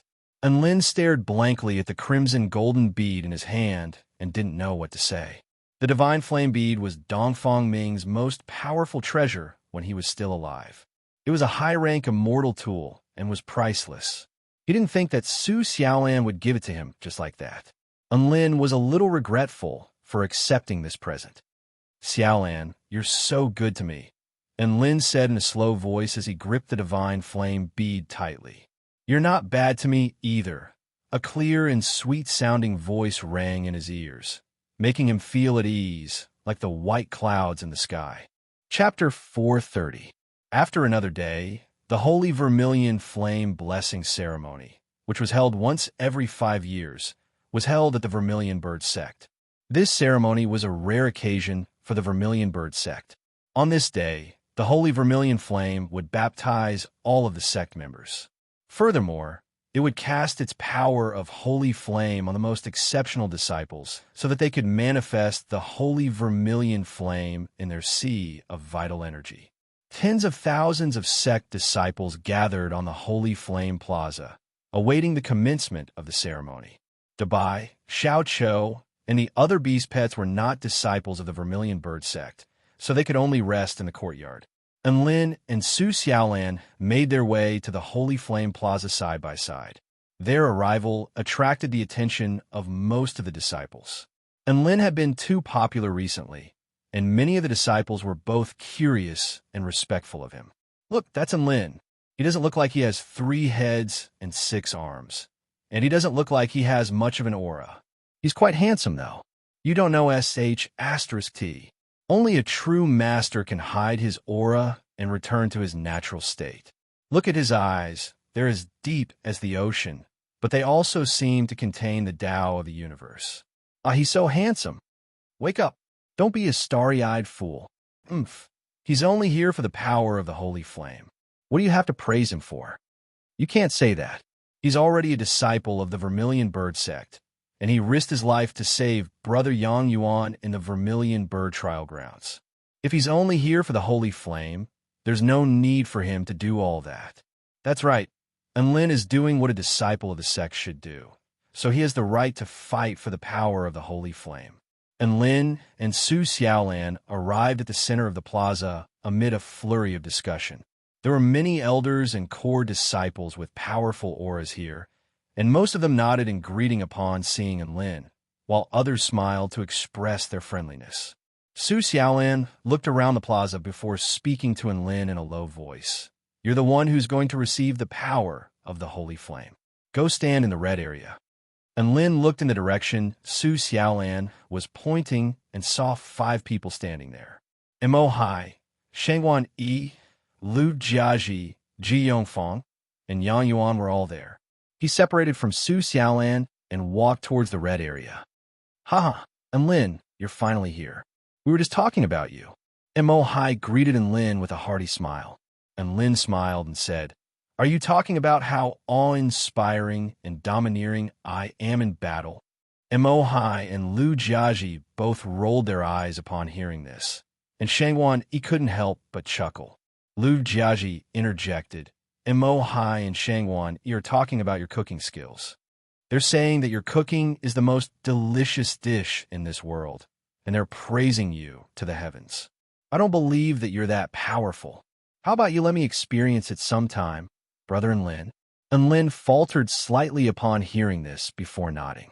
Sure, the market price is 100,000 spirit stones per pot. Prepare the money first.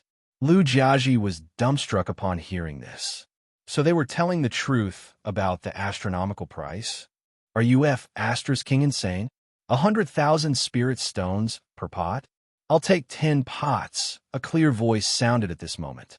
Everyone turned toward the source of the voice to discover a young man around 15 to 16 years of age, looking at Enlin with a smile on his face.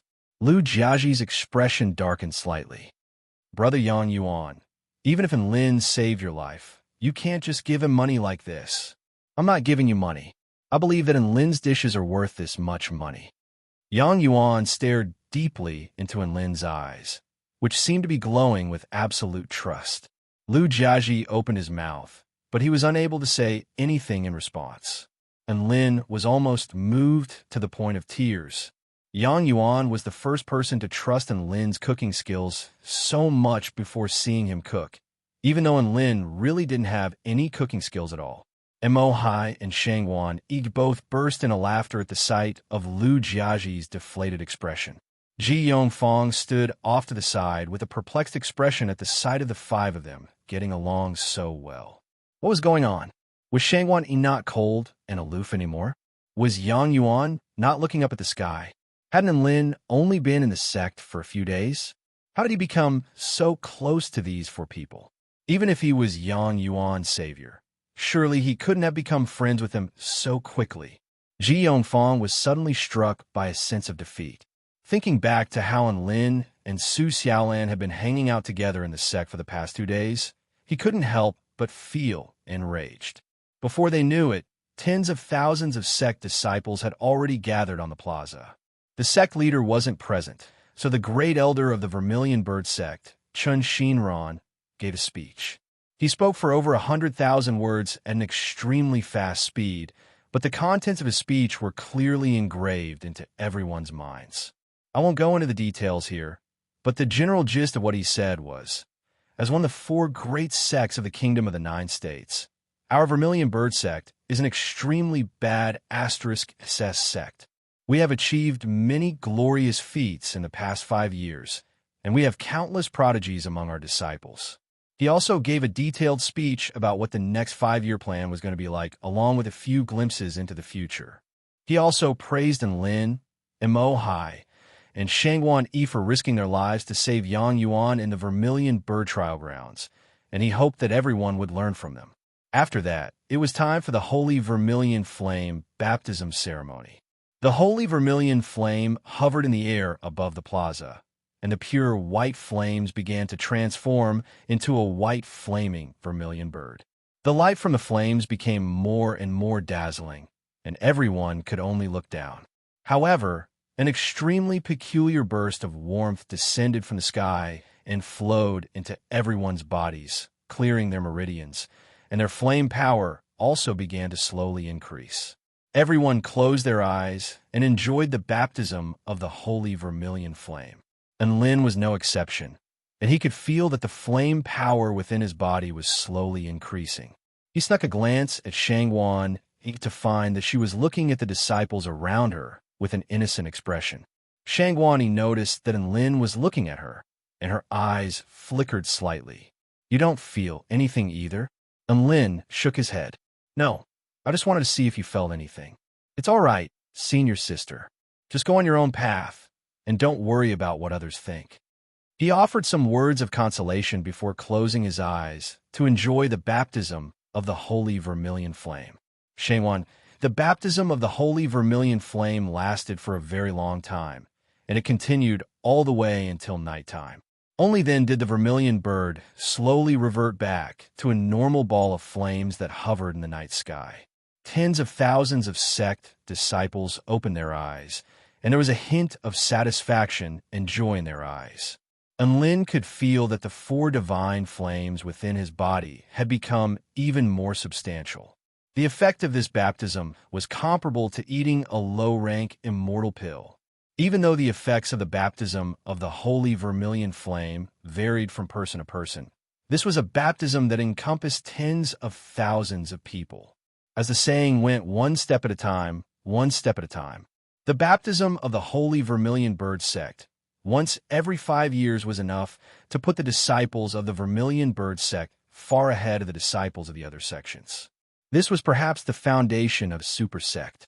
Unlin had also heard from Dubai that the mythological beast sect had a beast soul holy land, which was a place that provided ancient beast soul inheritances to soul formation stage soul beasts. Every soul beast in the sect could enter the beast soul formation stage soul beasts, and it was one of the most important treasures of the mythological beast sect. And Lin couldn't help but heave a forlorn sigh. The power of the celestial court was far more powerful than that of the four great sects. Unfortunately, there were many places where one had to become a member of the celestial court and hold a position in the celestial court before they could enter. Next up is the ceremony for the most outstanding disciples of the sect to receive the power of the holy vermilion flame. Yang Yuan, Shangguan Yi, Lu Jiaji, Mo Hai, Ji Yongfeng, and Enlin, please prepare yourselves. Great Elder Chen Xinran's voice sounded again. Enlin's heart skipped a beat. The most critical moment had finally arrived. Chapter 4:31. In the center of the square, there was a white altar. The person receiving the power of the holy flame had to stand at the center of the spell altar and summon their projection of the vermilion bird flame wing. Only after receiving the holy vermilion flame's approval would the power descend upon them.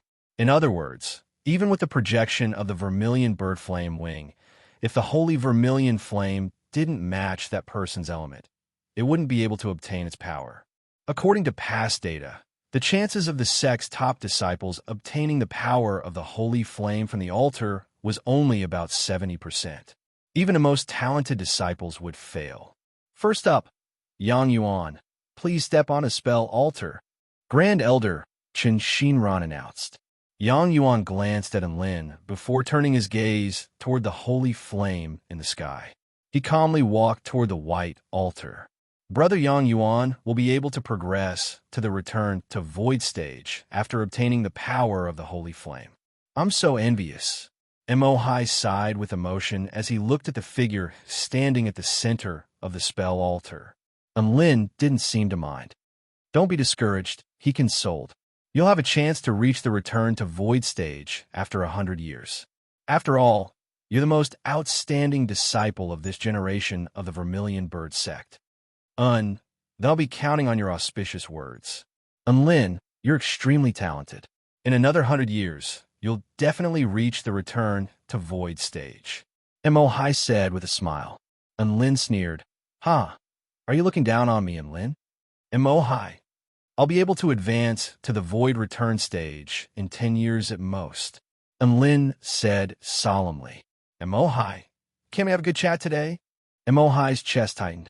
Right at this moment, Yang Yuan released the projection of the vermilion bird flame wing from his robes, and it hovered in midair. The feather projection was burning with golden flames. This was a phenomenon that only a high-grade vermilion bird flame wing could produce.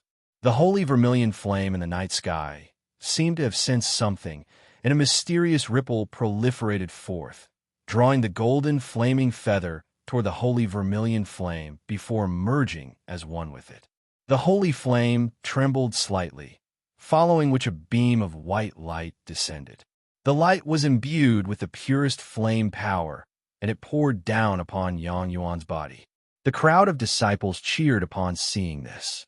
This meant that Yang Yuan had already been acknowledged by the holy vermilion flame and had been bestowed with its power. They were cheering for the birth of one of the most powerful beings in their sect. After manifesting the holy vermilion flame, Yang Yuan would be able to progress to the return to void stage in a very short time. The pillar of white light descending from the holy vermilion flame made Yang Yuan feel as if a white veil had been draped over his body. Extremely powerful flame power was injected into his body, and it lasted for 3 minutes before slowly disappearing. A hint of joy appeared on Yang Yuan's indifferent face as he gave a deep bow to the cheering disciples and elders before leaving the altar. After Yang Yuan left, it was Lu Jiaji's turn to walk toward the spell altar. Lu Jiaji released a scarlet flame feather. This was a mid-grade vermilion bird flame feather. He had been searching for a high-grade vermilion bird flame feather in the mystic realm, but he had been trapped for a few days. In the end, he had only obtained a middle-grade vermilion bird flame feather, which was a little regretful. This time, a white light descended from the holy vermilion flame again, but only a faint layer of light enshrouded Yang Yuan's body, and the light only lasted for about a minute before disappearing. Lu Jiaji heaved a sigh of relief upon seeing this. Thank God he had received the approval of the holy vermilion flame. Manifesting a holy flame in his sea of vital energy was a good thing, so he wasn't going to complain about it. The third one, and Lin, please step onto the spell altar, Great Elder Chen Xinran announced. At this moment, all of the tens of thousands of people on the Holy Flame Plaza began to stir as they turned their eyes toward the man standing on the spell altar. Lin was already used to big events like this, so he didn't appear to be very nervous. Instead, he made his way toward the spell altar and looked up at the holy flame in the sky with curiosity in his eyes. The holy flame was a pure white color, and it was extremely beautiful and pure under the starlight. The light of the white flame would never be extinguished, and it brought a sense of eternal warmth to all the disciples of the Vermilion Bird sect. It was as if its presence could provide them with peace of mind and protect the Vermilion Bird sect for eternity. For some reason, Lin had a feeling that he was very close to the holy flame. He released the Vermilion Bird Flame wing from his robes. This was a high-grade Vermilion Bird Flame wing with golden flames dancing around it. Ji Yongfang looked at the high-grade Vermilion Bird Flame wing with indignation on his face. He had worked so hard to obtain a medium-grade Vermilion Bird Flame wing, but Lin, an outsider who had suddenly joined the Vermilion Bird sect, had obtained a high-grade Vermilion Bird Flame wing. The Vermilion Bird Flame wing hovered in the air, waiting to be summoned by the Holy Vermilion Flame. However, a minute passed, and the Holy Vermilion Flame still showed no reaction, and the entire plaza fell silent. The tens of thousands of disciples' expressions shifted. Some of them heaved sighs, some of them wore expressions of disappointment, some of them shook their heads, and some of them were indignant and wanted to defend Lin. They all knew that Lin had failed, and Lin hadn't received the approval of the Holy Vermilion Flame. Su Xiaolan pursed her lips and clenched her fists as she stared at the man standing on the spell altar.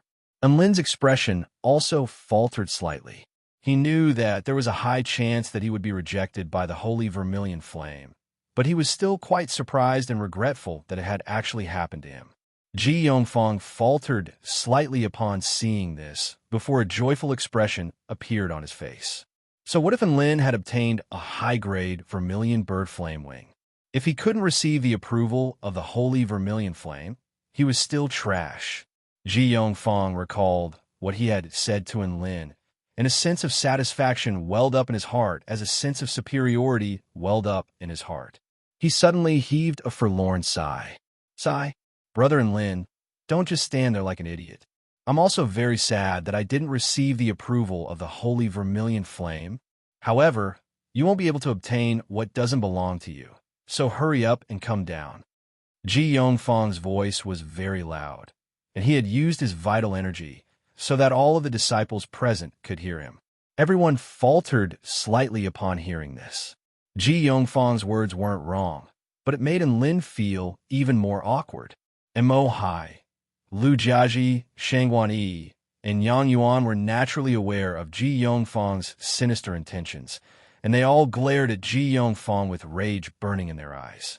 Brother Ji, please enlighten me next time we meet at the Flame Forging Arena, Mo Hai said with a dark expression.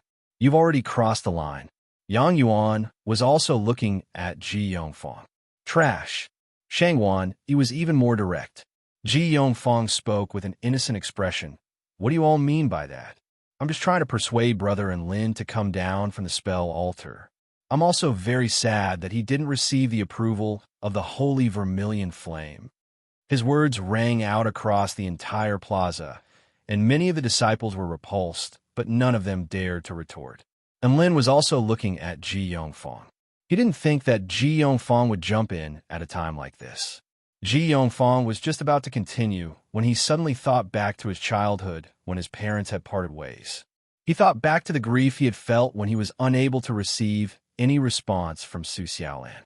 He thought back to the emotional blow that Lin and Su Xiaolan had received when they returned from the Vermilion Bird sect hand in hand. He thought back to the grief he felt when the autumn leaves fell to the ground. Boundless grief welled up in Ji Yongfang's heart, and he suddenly burst into loud sobs. Ji Yongfang had already attracted the attention of tens of thousands of disciples, and all of them stared at him with shock and incredulity on their faces as tears flowed down his face. "Mommy! Wah! I'm so sad. Wah!" The entire plaza fell deathly silent as everyone stared blankly at Ji Yongfang. And Mo Hai, Lu Jiaji, Yang Yuan, and Shang Wan were also a little confused. Ji Yongfang was crying so hard and so sorrowful. Could it be that Ji Yongfang was really sad that Lin didn't receive the approval of the Holy Vermilion Flame? Had they misunderstood Ji Yongfang? Thus, Ji Yongfang sobbed his heart out in front of tens of thousands of people. "Ha ha! Elder Ji, your son sure is an interesting one." Elder Zhu laughed heartily. Elder Ji, whose sideburns had turned slightly white, wore a dark expression and didn't say anything. What a huge embarrassment. Crying his heart out in front of tens of thousands of disciples was something that the other disciples and elders would laugh at for 100 years. He didn't know why Ji Yongfang was acting like this either.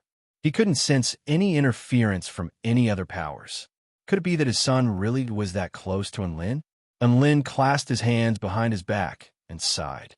"Brother Ji, you don't have to be so sad. I haven't even cried yet, so why are you crying?" His words traveled into the ears of all the disciples, and all of them couldn't help but burst into laughter. What would it look like to have tens of thousands of disciples laughing at once? It was an earth-shattering sight. Ji Yongfang was overcome with grief upon hearing this earth-shattering laughter. His reputation had been completely ruined, and he couldn't help but cry even harder. Chapter 432. Ji Yongfang cried for a long while before finally catching his breath. He pointed at Enlin with tears in his eyes and roared with rage. "Enlin, you must have done this. What did you do to me?" "Enough." A loud voice cut off Ji Yongfang's words. "What a disgrace." A middle-aged man yelled with rage in his voice. Ji Yongfang stared blankly at the man who had spoken before closing his mouth. A stream of tears flowed down his face in an extremely pitiful manner. "Father, why?" Elder Ji didn't want to see Ji Yongfang like this. If it weren't for the fact that he still had to accept the power bestowed upon him by the Holy Flame, he would have dragged him away from the plaza a long time ago. "This has nothing to do with Enlin. Perhaps you're just too sad." Elder Ji sighed with resignation. Ji Yongfang's expression faltered as grief welled up in his heart, and he began to sob again. Elder Ji turned his gaze toward the sky. He was too ashamed to look. All of the disciples on the plaza had also grown tired from laughing, and they all began to massage their faces and stomachs. And Mo Hai was still laughing heartily as he looked at Ji Yongfang with an expression of admiration. "Brother Ji, you're the only one I admire when it comes to crying." The other person who was still laughing was Lan Yen. She didn't have a great sense of humor to begin with, and she almost fainted from laughing so hard at the sight of Ji Yongfang bawling his eyes out. As she laughed, she cursed at Ji Yongfang for attempting to murder her and making her die of laughter. Su Xiaolan spoke up for Lan Yin with a resigned expression in case Lan Yin really died from laughter. "Enlin, if you haven't received the acknowledgement of the Holy Flame, then come down." Just as everyone was about to calm down, Elder Zhu spoke in a gentle voice. Enlin nodded and was just about to withdraw his vermilion bird flame wings when the holy vermilion flame in the sky suddenly glowed with a brilliant light. Boom! The white holy flame suddenly exploded before transforming into a white vermilion bird that circled in the starry sky. All of the elders' expressions shifted upon seeing this, while all of the disciples stared up at the sky with dumbstruck expressions. The holy flame manifested itself? Why is that? Grand Elder Shinran asked in shock. Lin stood on the spell altar, and before he could even make a move, his sea of vital energy surged violently.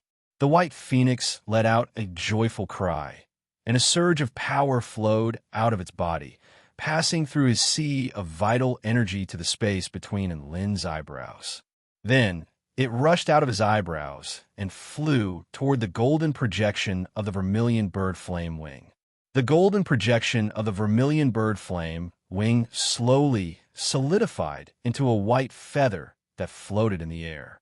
All of the tens of thousands of disciples were dumbstruck, and Lin was completely baffled. Why did it turn white? Did the feather lose its color? I got a fake feather, so the holy flame doesn't want to admit it.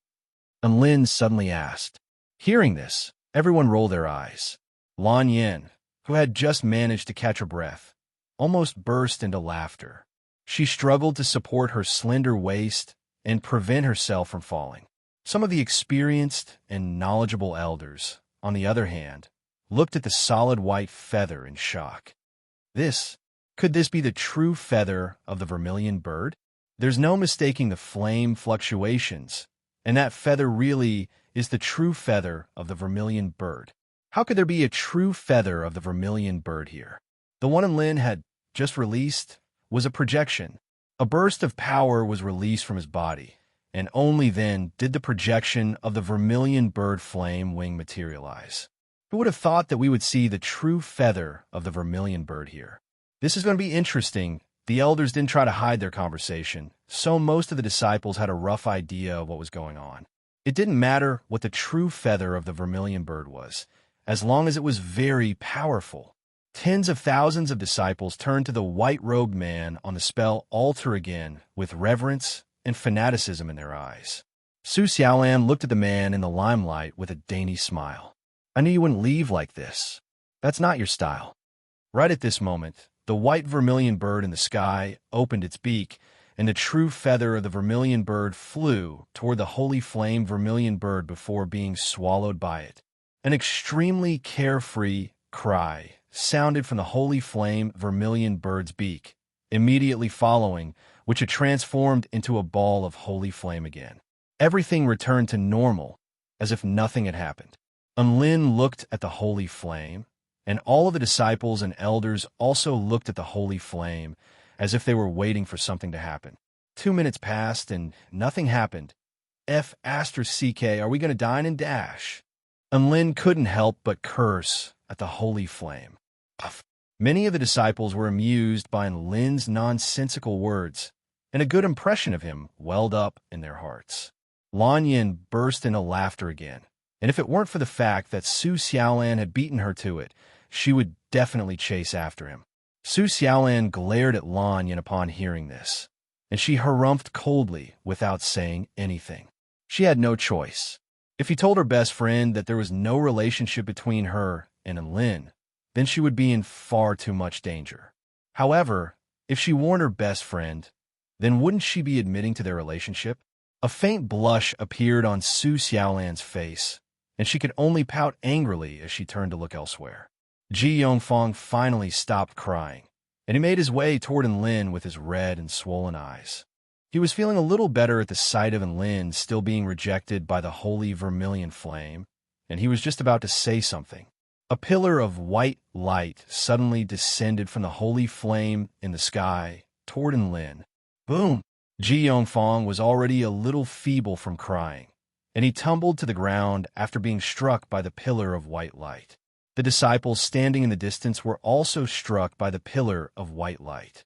Thankfully, the elders intervened in time, and no one was injured. Everyone stared at Lin in shock, and they were all at a loss for words. Lin was completely unscathed, and the white light surged into his body like a ferocious beast before transforming into the purest form of flame energy. Is it the power of the holy flame? A disciple rubbed his eyes as he spoke in a daze. It should be. I've been at the Vermilion Bird sect for several hundred years, and I've never seen such a thrilling power bestowed upon someone. This doesn't make any F*** sense. All the prodigies are rendered speechless, and all the prodigies are on the verge of tears. A core disciple exclaimed, "That's way too scary. Can Lin handle it?" Some of the disciples expressed their concern. If the medium-grade projection of the Vermilion Bird Flame Wing was bestowed with the power of a drop of water, and the high-grade projection of the Vermilion Bird Flame Wing was bestowed with the power of a wet body, then Lin was bestowed with the power of a deluge of water. Ji Yongfeng was dumbstruck. How could this be? How could this be? And Lin was also dumbstruck. He turned to the holy vermilion flame and pleaded, "Please slow down. My body won't be able to handle it if it's too fast." Ji Yongfeng almost threw up a mouthful of blood upon hearing this. Even the sect disciples felt their chests constrict. The elders of the Vermilion Bird sect also rolled their eyes, but they didn't intervene. And Lin could feel the holy flame surging into his body. The four divine flames combined with the holy flame to become purer and more substantial. It was slowly progressing toward a higher level. At the same time, a white holy flame appeared in his sea of vital energy. The phoenix in his sea of vital energy let loose an elated cry before pouncing toward the holy flame. And Kirin's eyes also lit up, and he pounced toward the holy flame with his mouth wide open. The two of them had just managed to achieve a temporary peace, but they were now competitors again. Boom, boom, boom. His sea of vital energy surged as white flames wreaked havoc and lightning crackled. And Lin, Chapter 433. And Kirin and the White Phoenix finally stopped their battle as the holy flames continued to flow into their sea of vital energy. They seemed to have reached a consensus, which was to absorb the holy flames first.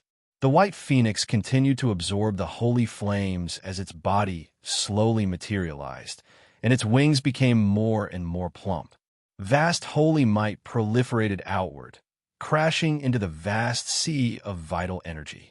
And Kirin slowly swallowed the white holy flames as if they were milk, and he smacked his lips from time to time with an expression of bliss and elation.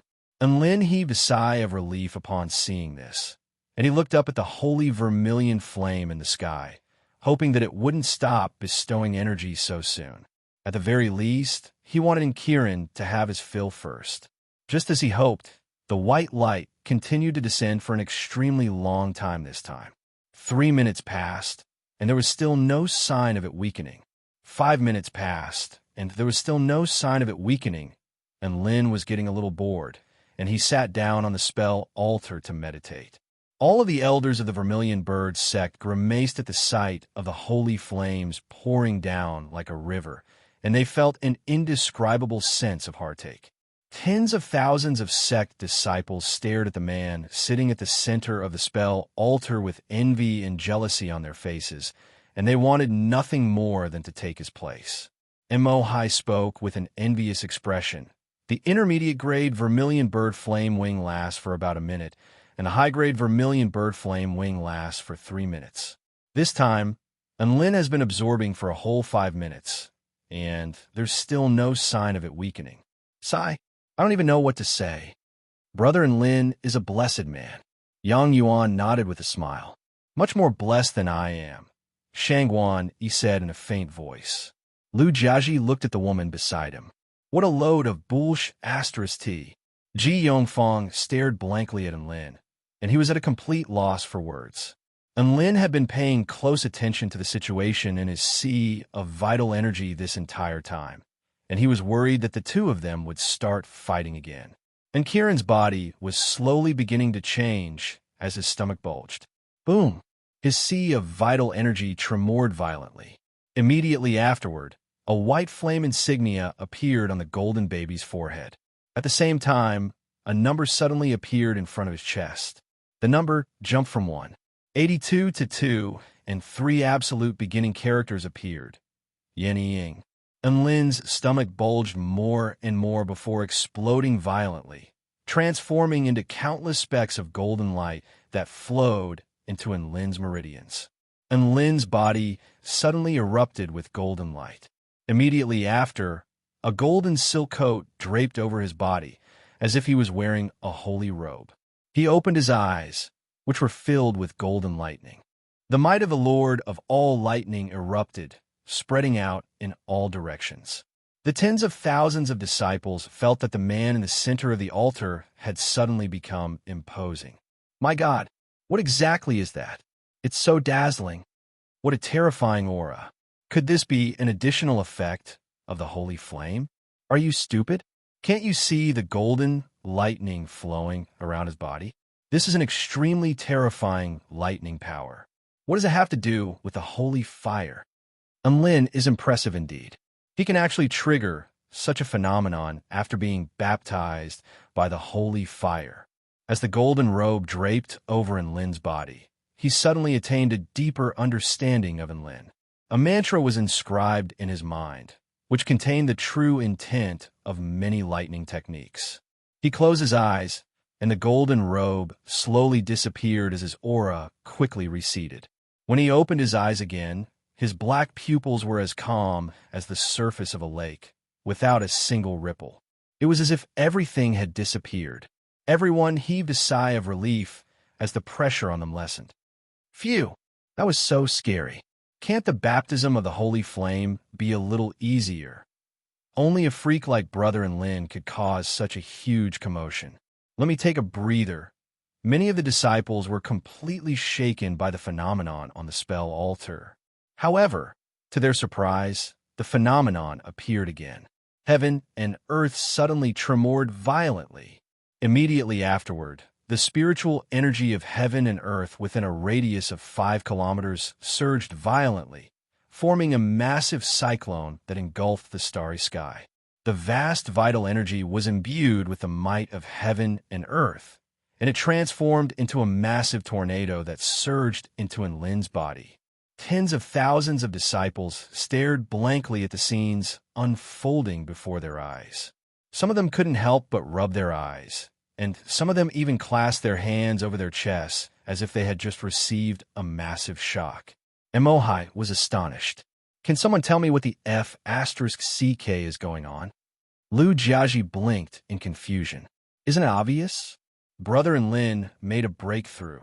Emohai yelled, I'm not blind. I'm asking how he managed to make a breakthrough. Lu Jiaji replied with a numb expression. Of course, it's because he received enlightenment after receiving the holy flame, and that's why he made a breakthrough. I'm just a salted fish, so this is the only answer I can give you. Emohai, Brother and Lin has broken through to the soul formation intermediate stage, right? To be able to reach this rank at the age of 20 has already broken the record of our Vermilion Bird sect. It looks like he's already the #1 prodigy of the Vermilion Bird sect. Yang Yuan smiled. Ji Yongfang, it's fake, it's all fake, and Lin's aura continued to climb. He knew that Kiran's weight had reached 1 kilogram, which meant that he had completed his mission. He was already mentally prepared for this, so his expression was extremely calm and collected. Even though all of the elders of the Vermilion Bird sect were extremely knowledgeable, they were still unable to comprehend what they were seeing. Great Elder Chen Xinran, who was presiding over this ceremony, turned to Zhu Yuanzhou. Elder Zhu, the prodigy you've recruited is way too scary. He's only just arrived, and the entire Vermilion Bird sect is already in an uproar. Zhu Yuanzhou stroked his crimson beard with a smile on his face. My niece's Dao partner is just too restless. He's always stirring up big events.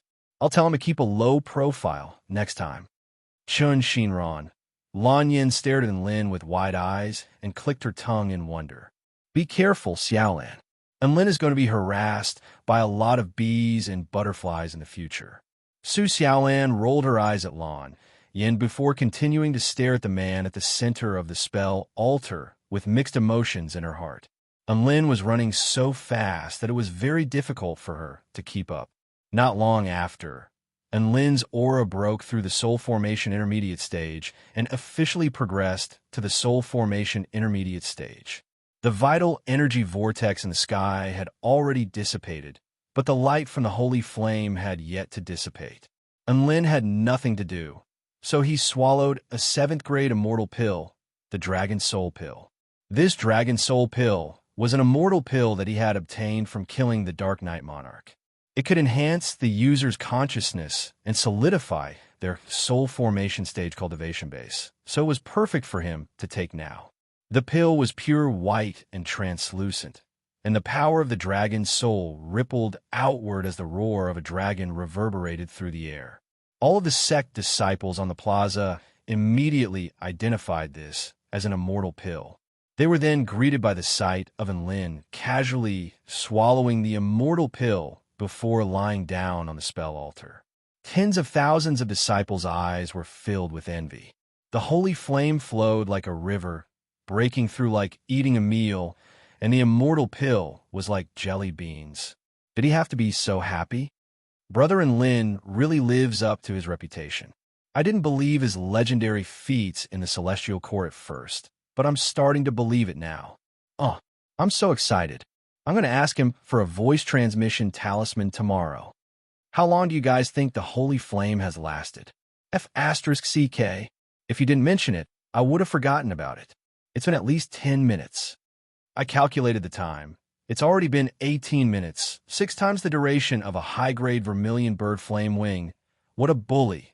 The great elder of the vermilion bird sect, Chun Shinran, wore a pained expression as he turned to the man beside him.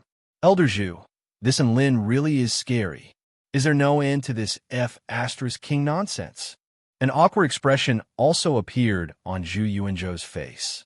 He seemed to have absorbed a little too much of the holy flame. Just as all of the disciples were discussing spiritedly among themselves, the white phoenix in Enlin's sea of vital energy let loose a crisp cry as it completed some kind of transformation. Holy might began to fill his entire sea of vital energy, and the white holy flame converged to form a white cloud that hovered in the air above his sea of vital energy. The holy vermilion flame seemed to have sensed something, and the white pillar of light began to slowly shrink. All of the disciples and elders heaved sighs of relief upon seeing this. The baptism was finally over. Chapter 434. Enlin looked on at the slowly receding holy flame before slowly standing up and stretching lazily. The plaza was a little quiet, and everyone seemed to have forgotten to cheer and applaud as they stared blankly at Enlin, as if they were worried that Enlin still had some tricks up his sleeve. Enlin smiled and extended an earnest salute to the tens of thousands of disciples and elders on the plaza before walking off the spell altar with a hint of longing in his eyes. It's over? All of the disciples finally came to their senses, and the atmosphere on the Holy Flame Plaza instantly exploded. Tens of thousands of disciples applauded in celebration, and some of them were even chanting Enlin's name. Enlin was a disciple of the Vermilion Bird sect after all, so he was one of them. Even though they were a little envious and jealous, they still didn't hold back in expressing their blessings and awe. Enlin made his way over to Mo Hai and the others before sighing with satisfaction. Not bad. Lu Jiaji's face convulsed with displeasure. Come on, this is what you call a freakish harvest. If you call this not bad, then I'm a super poor person. Mo Hai stared at Enlin with reverence on his face. When you said you were going to reach the return to void stage in 10 years, I thought you were just putting on a front, but now I believe you. You really are my brother. You're so bad, *SS. Don't forget your brother when you're rich. Enlin chuckled. Don't worry. I'll protect you from now on. Right at this moment, Great Elder Chun Shinran's voice sounded again. Number 4, Ji Yongfang, please make your way to the spell altar. Ji Yongfang's heart jolted upon hearing this, and he immediately recovered from his previous state of defeat. He turned to look at Enlin, and a strong sense of indignation welled up in his heart, but he was no longer able to muster up any thoughts of resistance. He made his way toward the spell altar. This was supposed to be a moment for everyone, but all of the disciples around him were still discussing Enlin, and all of them turned to look at Enlin, who was standing outside the spell altar. Ji Yongfang gritted his teeth and released the vermilion bird flame wing. This was a crimson flame wing, which meant that it was a mid-tier flame wing, the same as Lu Jiaji's. The surrounding disciples weren't too surprised. After all, Ji Yongfang was only at the soul formation initial stage. Even with special treasures, it would be difficult for him to defeat a heavenly flame rank mutant beast. Hence, the mid-grade vermilion bird flame feather suited his strength. The discussions in the sacred flame square gradually quieted down. This was a sign of respect for the talented disciples of the sections. Everyone turned to look at the holy vermilion flame in anticipation of its activation. Ji Yongfang was also staring at the holy vermilion flame with a nervous expression as he prayed for the holy vermilion flame to acknowledge him. Otherwise, he would truly be defeated. They didn't know if it was an illusion, but everyone felt that the pure, white, holy flame in the sky was somewhat withered, as if it had been hollowed out after a great battle. A burst of mysterious ripples suddenly swept forth, drawing the mid-grade vermilion bird flame feather into the air, where it fused as one with the holy flame. Ji Yongfang clenched his fist tightly, his body trembling slightly. He was overjoyed. Success, success at last. Elder Ji also heaved a light sigh of relief. Thank God his son hadn't been completely humiliated. As the vermilion bird flame feather fused with the holy flame, a white light began to fly toward Ji Yongfang. This light was like a wisp of white smoke that slowly attached itself to the surface of Ji Yongfang's body before dissipating after 10 seconds. Ji Yongfang was completely dumbstruck.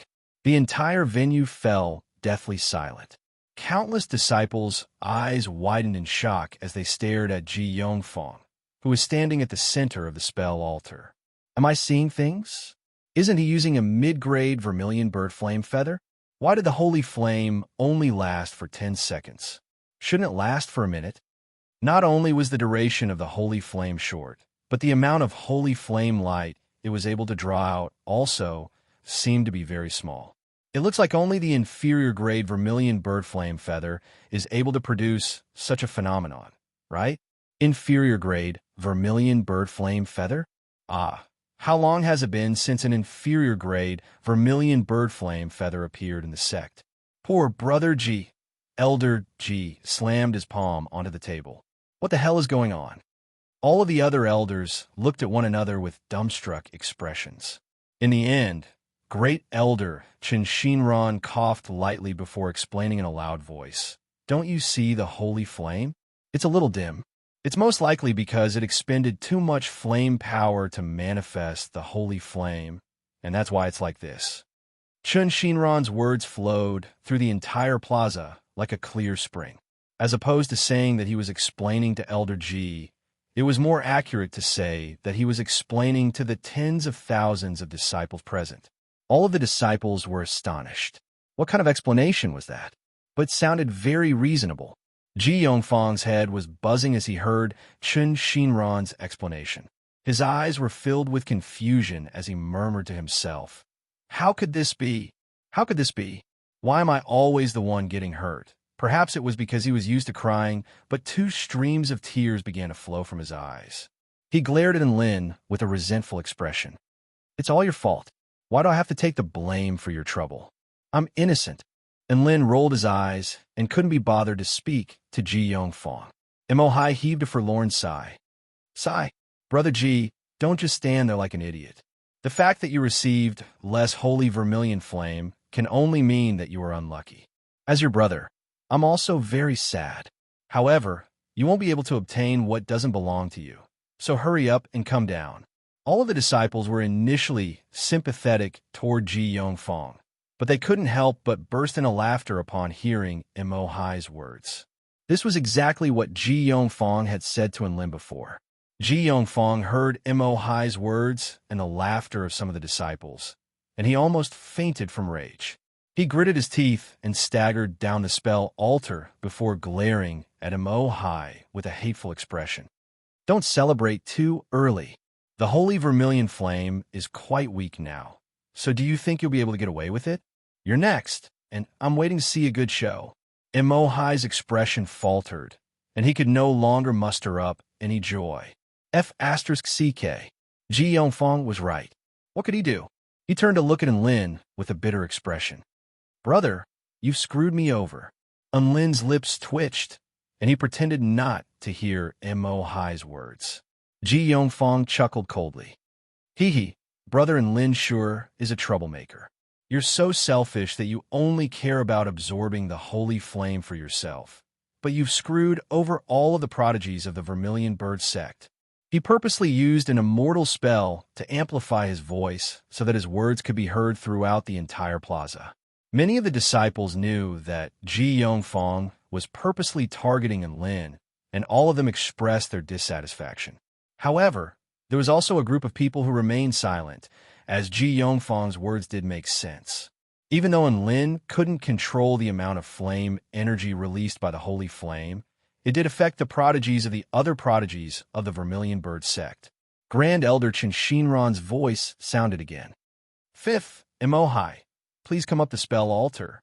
A faint smile appeared on Mo Hai's face as he patted Enlin's shoulder. I won't blame you for this. After all, you made Ji Yongfang cry twice, and I'm very happy for you. Enlin, Ji Yongfang's chest constricted, and he almost threw up a mouthful of blood. Mo Hai made his way toward the spell altar before unleashing his high-grade Vermilion Bird Flame Wing. The holy flame activated the flame wing again before engulfing it. Mo Hai heaved a sigh of relief upon seeing this. At least he wouldn't be alone anymore. If he could obtain a mid-grade flame wing or a low-grade flame wing, it would be quite a good result. The holy Vermilion Bird Flame erupted with a brilliant white light before descending upon Mo Hai. This white light created a layer of white gauze over Mo Hai's body. An extremely rich and powerful flame energy flowed relentlessly into his body. Mo Hai blinked in a daze. This amount of flame energy seemed to be a little too much. All of the other disciples also noticed this problem. The amount of flame energy released by Mo Hai seemed to be the same as Yang Yuan's, showing no signs of weakening. A faint smile appeared on Enlin's face. He was glad that he wasn't a burden to Mo Hai. As for Ji Yongfang, his mouth gaped open with a dazed expression. In the end, the white light lasted for 3 minutes before slowly dissipating. It was indeed no different from Yang Yuan's flame energy, so it was very normal. Everyone fell silent again. It was clearly very normal, but everyone's expressions were very interesting. Elder Ji massaged his brows. Why is it normal again? Is someone targeting my son? Chen Shinran took a deep breath. The holy flame has probably recovered after a period of rest, which is why the holy flame's light is back to normal. His words echoed throughout the entire plaza. All of the disciples heard this and felt that it made perfect sense. Ji Yongfang was rooted to the spot again after hearing Chen Shinran's explanation, and his head began to ring. He looked at Mo Hai with a dazed expression before looking up at the holy flame. How could this be? How could this be? Why am I always the one getting hurt? Boundless grief welled up in his heart, and he cried like a child that weighed over 100 kilograms. Chapter 435. Tens of thousands of disciples applauded and cheered in unison to celebrate Mo Hai's successful absorption of the holy flame. Then, many disciples looked at Ji Yongfang with sympathy, looking at this legendary yet tragic character. The holy flame just had to be so dispirited when he was on the spell altar. What bad luck! I was initially quite upset that Lin absorbed too much holy flame and Brother Mo Hai couldn't absorb any, but I feel much better now. Oi, what are you going to make Brother Ji think? He's already cried 3 times in front of tens of thousands of disciples. What a pitiful sight. I didn't believe in Mo Hai when he said Brother Ji was the #1 crying god of the Vermilion Bird sect, but now I do. This level of misery is almost comparable to that of Sister Shangwan. That's right. We must hold it in and stop laughing at him. All right. We'll laugh at him tomorrow. Ji Yongfang had been dealt a heavy blow, and he didn't dare to bicker with Enlin anymore. All he wanted was for the ceremony to end as soon as possible, so that he could leave this place as soon as possible. Elder Ji stared intently at the holy flame, but he couldn't detect anything. In the end, he could only shake his head with a forlorn sigh and avert his gaze.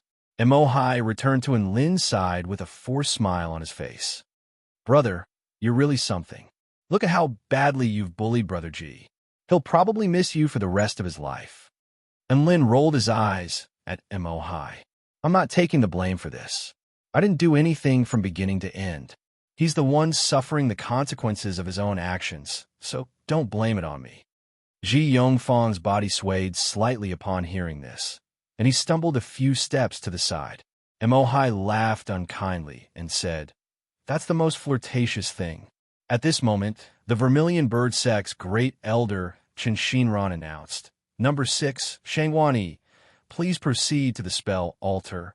"Go, Sister Shangwan." And Lin cheered. "Relax, don't worry about anything else," Lu Jiaji chimed in. Shangwani nodded at Lin and the others. She was already mentally prepared for failure, so there wasn't much anxiety on her face as she made her way toward the spell altar without uttering a single word.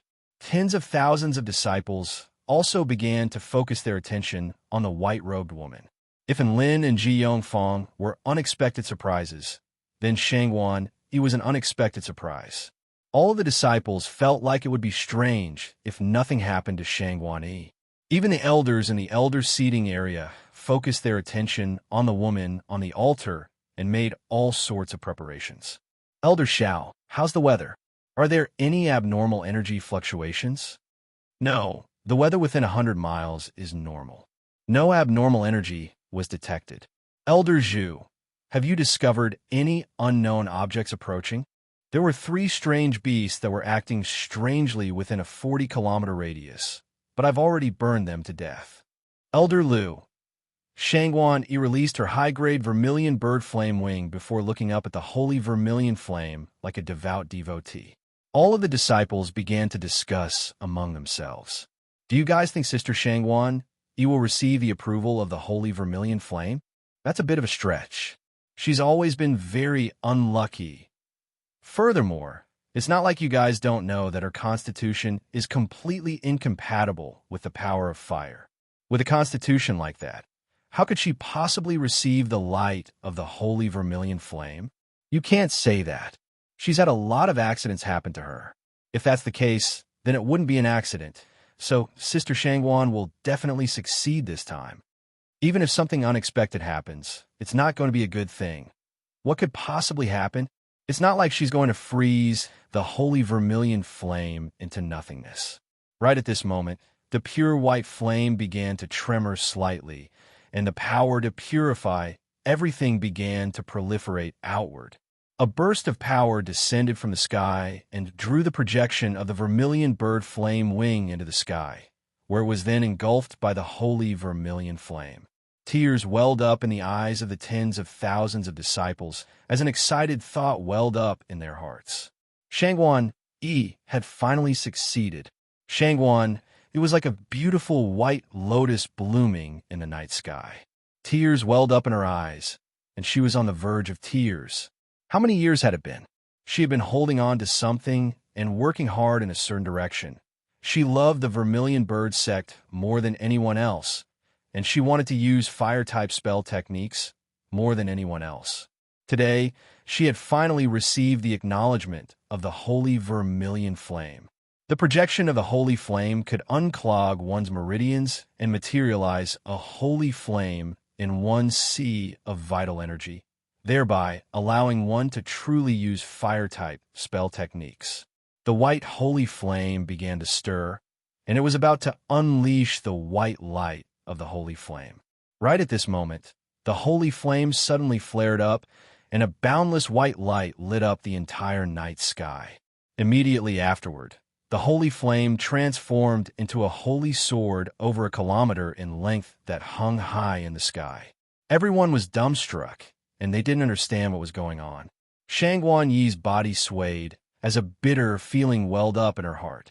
Why did accidents always happen? The 20 or so elders in the spectators' stands were taken aback at first, but they soon stood up at the same time as their auras erupted forth.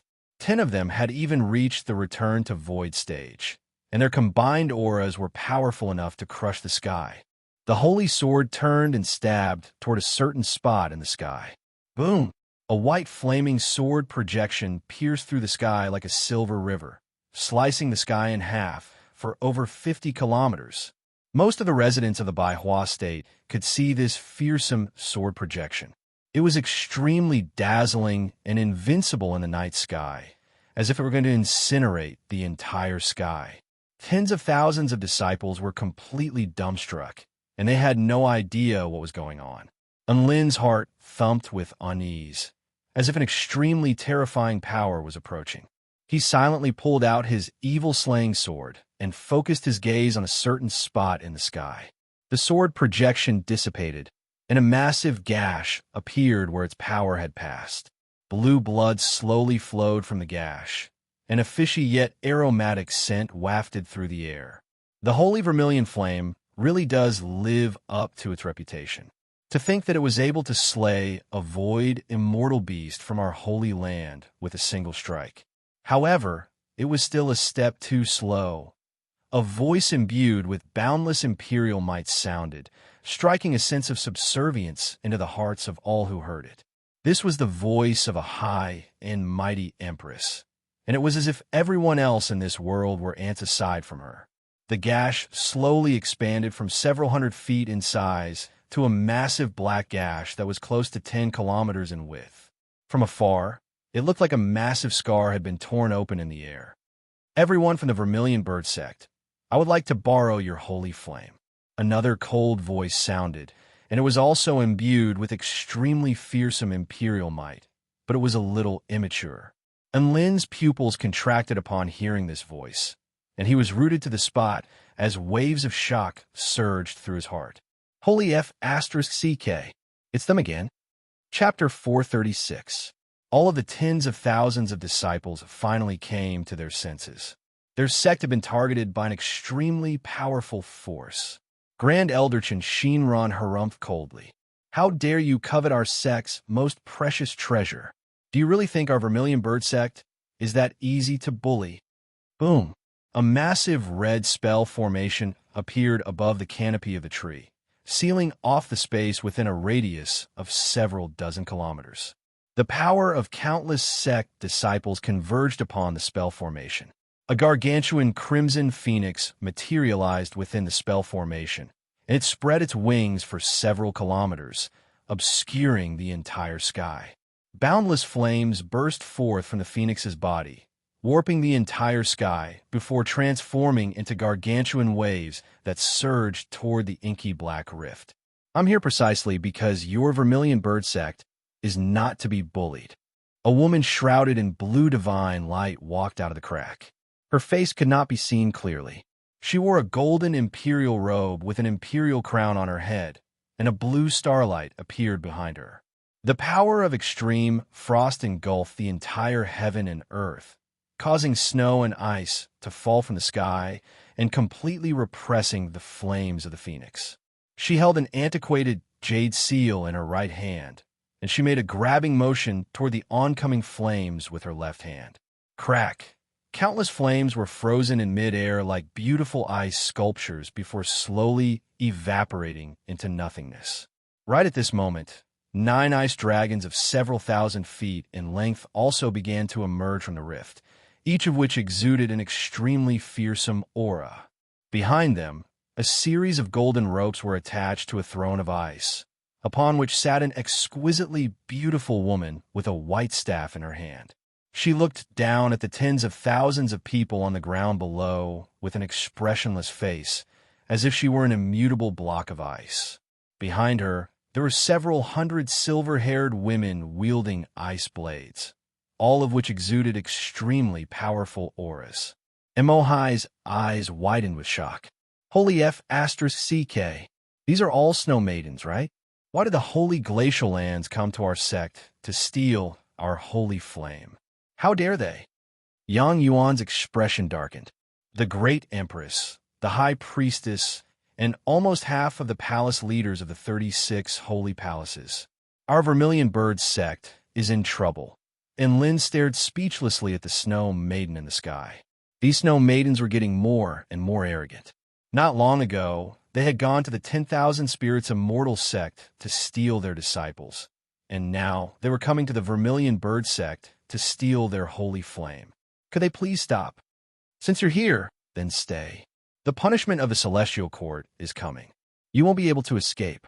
A distant voice suddenly rang out. Then, boundless golden flames began to cover the sky. A pair of hands that were several kilometers wide clasped together toward the snow maidens, creating an extremely fearsome cage of flames that sealed away all of the power of frost. The great heaven-sealing palm. It's the great elder Situ Foam.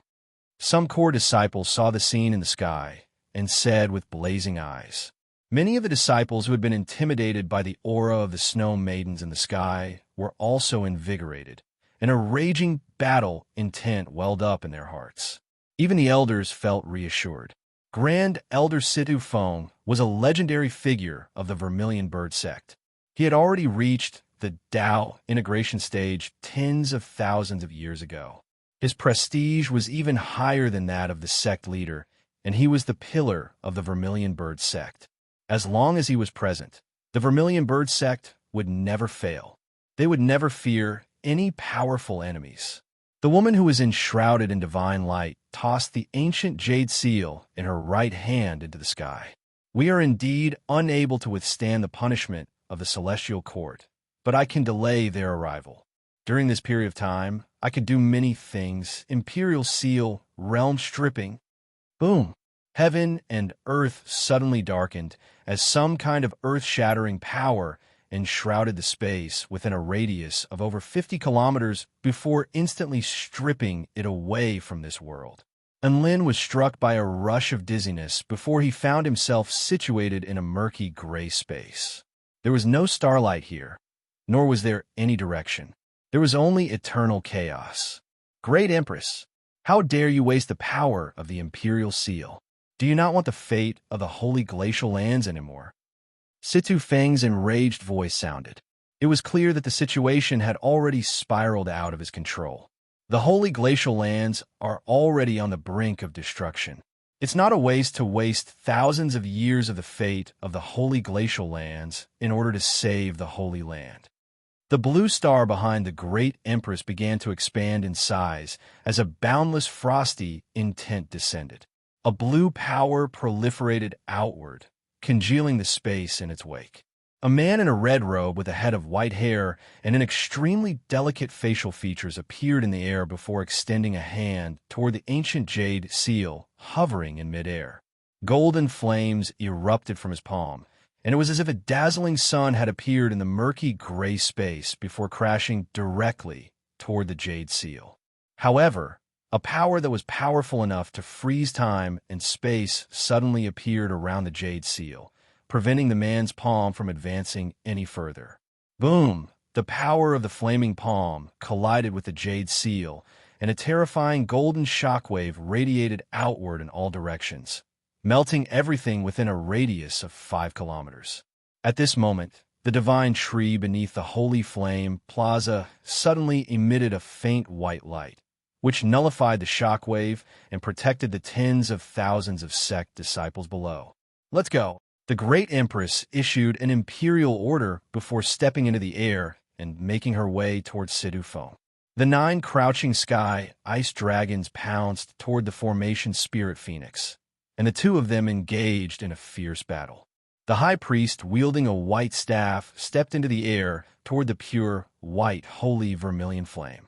Sect leader Zhu Shuza is temporarily unable to return from the demonic flame realm, so you're no match for us. Our holy land has no intention of fighting, and we only wish to borrow your holy vermilion flame for 10 years. After 10 years, we'll return it to you with both hands, and we'll also offer our holy land's imperial bone marrow as compensation. What do you think, Great Elder? Mengji looked at Great Elder Chen Shinran as she spoke in an indifferent voice, and Lin's lips twitched upon hearing this. Last time, they had taken advantage of the fact that the sect leader of the 10,000 Spirits Immortal sect was being held off by the Great Empress, and the Grand Elder was in seclusion. This time, they were taking advantage of the fact that the sect leader of the Vermilion Bird sect was unable to return from the foreign realm. These snow maidens really did live up to their nickname of home invasion demons. They were F*King addicted to home invasion. F*CK them. They're already here, Why are they still wasting their breath on these Beasterous cheese? Chun Shinran didn't even get a chance to say anything before Elder Zhu let loose a torrent of abuse. Meng Ji ignored Elder Zhu's words. Instead, she turned to Chun Shinran and awaited his reply. The Grand Elder was being held off by the Great Empress, and they had a lot more powerful cultivators than the Vermilion Bird sect. If they could resolve this peacefully, she didn't want to provoke such a colossus. A faint smile appeared on Chun Shinran's face. The Imperial bone marrow is extremely precious, and it's worth no less than a divine tool. However, the Holy Vermilion Flame is the pillar of our sect, and the pillar of our sect. We wouldn't even be willing to borrow the Holy Vermilion Flame for a day, or even a moment, let alone 10 years. Our sect disciples have no qualms about fighting. We'll protect the Holy Vermilion Flame with our lives. We'd rather die than retreat. Tens of thousands of disciples roared in unison, and their voices spread throughout the entire space. There seemed to be a ball of fire burning within their bodies, and they all had a firm belief that their sect would never crumble. The Holy Vermilion Flame could not be stolen, and their sect could not be humiliated. Their pride made it so that they wouldn't back down even in the face of a more powerful enemy. Even if they were moths flying into a flame, they would still use their bodies to release the last bit of heat. Chapter 4:37. No one from the Vermilion Bird sect refused to back down. Their battle intent converged to form a mystical power that injected itself into the spell formation, causing the surrounding temperature to rise drastically. High Priestess Meng Ji heaved a faint sigh, and her eyes became cold and emotionless again. Let's begin. Several hundred snow maidens charged toward the Holy Vermilion Flame as she spoke in a cold voice. Begin. Grand Elder Chun Shinran roared, and a vast aura burst forth from the 20 or so elders, transforming into streaks of dazzling light that formed a protective barrier around the Holy Vermilion Flame. Among the tens of thousands of sect disciples, over 2,000 spirit-nurturing stage disciples also flew toward the Holy Vermilion Flame. Everyone else who couldn't fly unleashed their full power to inject themselves into the spell formation, transforming the Vermilion Bird sect's territory into a world of flames that kept the oncoming frost at bay. The Holy Vermilion Flame sensed the danger it was in, and it unleashed another burst of white flames, which materialized into a white holy sword that slashed down upon the snow maidens. The murky gray space was instantly parted by the white sword projection. The sword projection was of the purest yang attribute, and it was capable of tearing through and melting everything in its path. All of the snow maidens' expressions shifted drastically as they sensed the power imbued within the holy sword projection. This was because the power imbued within the holy sword had already transcended beyond the return to void stage and was comparable to an attack from a Dao integration stage mighty figure. Meng Ji had already appeared at the forefront of the snow maidens, and she pointed her staff toward the unstoppable sword projection. A rainbow box about the size of a palm suddenly appeared behind her, for which a rainbow light burst forth. The rainbow light was imbued with 7 different types of power, each of which represented a paramount power of the Dao realm. They all flew toward the white sword projection and completely absorbed it like a sponge. The rainbow light then expanded again, transforming into 7 different immortal spirits that charged toward the Holy Vermilion Flame. Even the divine Dao box left behind by the Ice Matriarch has appeared. The Imperial Seal and the Divine Dao box have both appeared at the same time. Elder Ji was astonished as a hint of fear welled up in his heart. Chun Shinran didn't say anything as he materialized a flaming dragon over 10,000 feet in length to protect the Holy Vermilion Flame. He stood at the forefront and looked at the oncoming army of snow maidens with a determined expression on his face. The flaming dragon behind him opened its mouth to blast forth a torrent of flames that surged toward the snow maidens with unstoppable force. All of the other elders unleashed ferocious attacks upon the oncoming snow maidens. Their flames surged like an ocean, forming a sea of flames that spanned several dozen kilometers before crashing down upon the Snow Maidens. The 16 Holy Palace leaders were all returned to Void Stage mighty figures, and they weren't afraid of the sea of flames in the slightest. The entire space instantly turned into a world of ice and fire. One side was filled with raging flames, while the other side was filled with endless ice. One side was filled with boundless flames, while the other was filled with boundless frost. These immortal spirits were manifested from the power of the divine Tao box, and they were immune to all spell techniques. Only Tao integration stage beings could attack these immortal spirits. Under Ji Mu Ji's hers, the Ji had Ji-chan could do, the Ji against the Tao King of Masters. Palace stage cultivators could down, but they, and had, and holy, and they Ji, and G the 9 return of Void Stage Elders were also pinned down by the 13 Holy Palace leaders, and they were unable to break through the defensive line.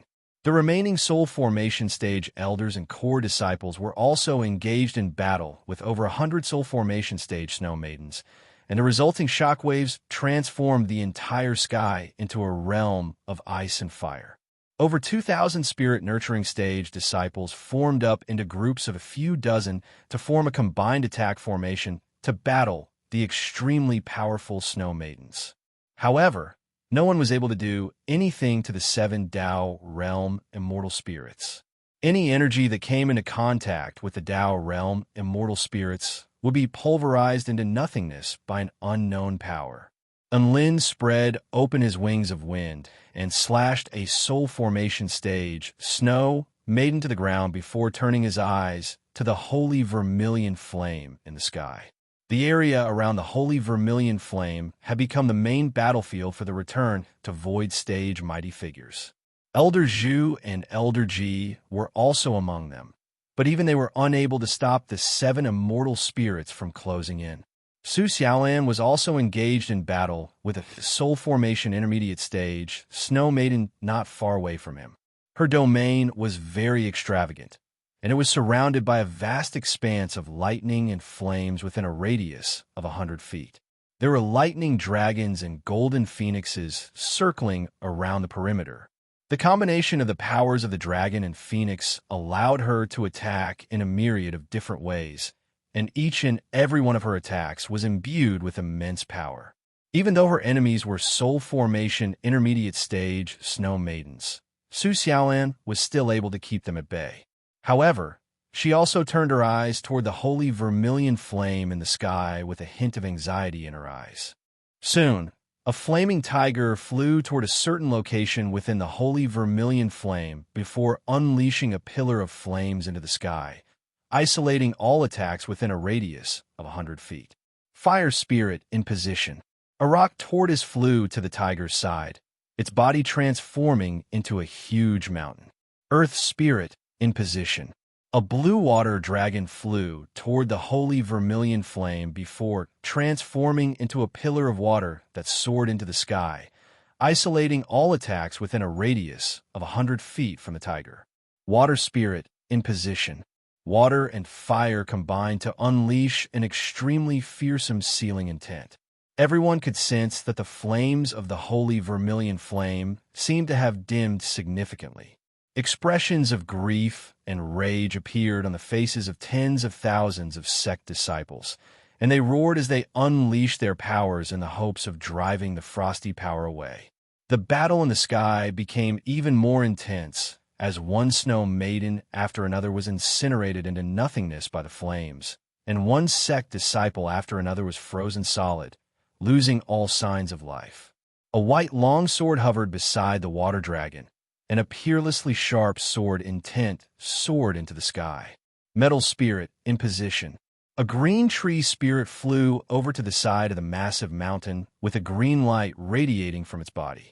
It then unleashed a green pillar of light, upon which rich life force energy erupted forth for a radius of 5 kilometers, healing the injuries of all the Snow Maidens and disciples of the Vermilion Bird sect. Wood Spirit in position.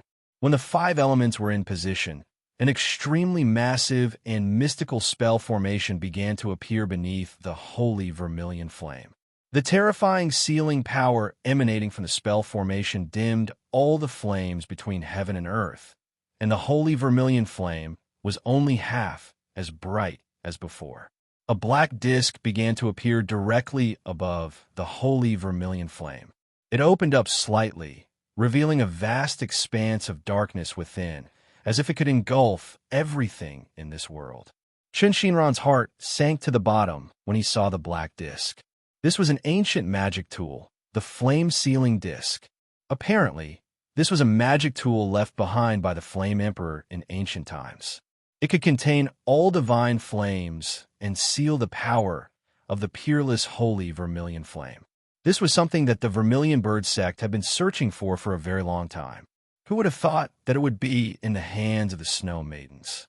With the flame-sealing disc and the divine Dao box, the Snow Maidens could indeed seal the holy vermilion flame within the flame-sealing disc and bring it to the holy glacial lands. A determined expression appeared on Chen Shinran's face as he crushed a red bead in his hand. Crimson flames erupted from his body as his aura soared explosively once again, and he charged toward Meng Ji with all his might. The three holy palace leaders were knocked aside by the unstoppable crimson flames, and expressions of shock and astonishment appeared on their faces. One of the holy palace leaders even had one of her arms melted by the crimson flames. Blue blood gushed forth, and the crimson flames continued to corrode her body with no signs of stopping. Chen Shinran charged toward Meng Ji, who was controlling the divine Dao box, and he clenched his fist before launching an almighty punch. A screen of light appeared behind Meng Ji, which was an image of an ice mural worshipped by all living beings. She pointed her scepter at Chen Shinran, and a boundless power of faith was released from the scepter, turning into an extremely cold aura that froze everything within a radius of 1 kilometer, including Chen Shinran, who was charging towards her. He was also frozen in place. Chen Shinran wore an expression of indignation on his face, but Meng Ji remained expressionless. Lightning Spirit Return. A lightning bird unleashed a pillar of lightning that soared into the sky beside the white longsword. 6 of the 7 spirits had already returned to their positions, and most of the sect disciples were filled with grief and indignation, but there was nothing they could do. Even the elders felt a sense of sorrow welling up in their hearts. However, right at this moment, the pillar of lightning suddenly changed direction and flew past Chen Shinran like a water snake, breaking through the domain of extreme frost before crashing into Meng Ji's body. The bolt of lightning left a trail of destruction in its wake, and Meng Ji was knocked back over 10,000 feet. Heaven and earth instantly fell silent as everyone was rooted to the spot. All of the Snow Maidens and the elders and disciples of the Vermilion Bird sect turned their eyes toward High Priestess Meng Ji. Meng Ji's white robe was a little charred and tattered, revealing her pristine, snowy skin. There were also some charred marks on some parts of her body, indicating that she had clearly sustained some minor injuries. Her silver hair danced in the wind, and her pure golden eyes were filled with confusion as she stared at the lightning spirit. The lightning bird blinked in confusion as it rubbed its head with its wings, indicating that it didn't know what had happened either. Chapter 438. The atmosphere was extremely peculiar. Both sides were completely dumbstruck as they didn't understand why the pillar of lightning would suddenly attack Meng Ji. The lightning on Lin's fingertip began to dissipate, concealing his power and fame. He had initially wanted to control the lightning spirit, but the lightning spirit was imbued with the power of the Dao realm, so his lightning manipulation technique was unable to control it. As such, he could only choose to control the pillar of lightning unleashed by the lightning spirit. He didn't think that he would be able to injure Meng Ji under these circumstances. Su Xiaolan turned toward Lin with a faint smile before turning her eyes on her opponent again. Chen Shinran took advantage of the opportunity that Meng Ji had been knocked back to break free. "Ha! The heavens are protecting our Vermilion Bird sect. Stop wasting your time. You be Aster's cheese." The great elder of the Vermilion Bird sect was also cursing along with Zhu Yuanzhou. The Snow Maidens were far too detestable, and that attack just then was far too satisfying. Meng Ji's expression shifted slightly, and her brows furrowed slightly. Severing the seal on the Divine Tao box had expended a lot of her energy and time. It wasn't impossible for her to reactivate the seal, but she didn't even know who had done this. What if the same thing happened again? She hesitated momentarily before boundless power surged out of her body again. Lightning spirit in position. The Thunderbird, which was covered in flashing lightning, once again unleashed a pillar of lightning that soared into the sky.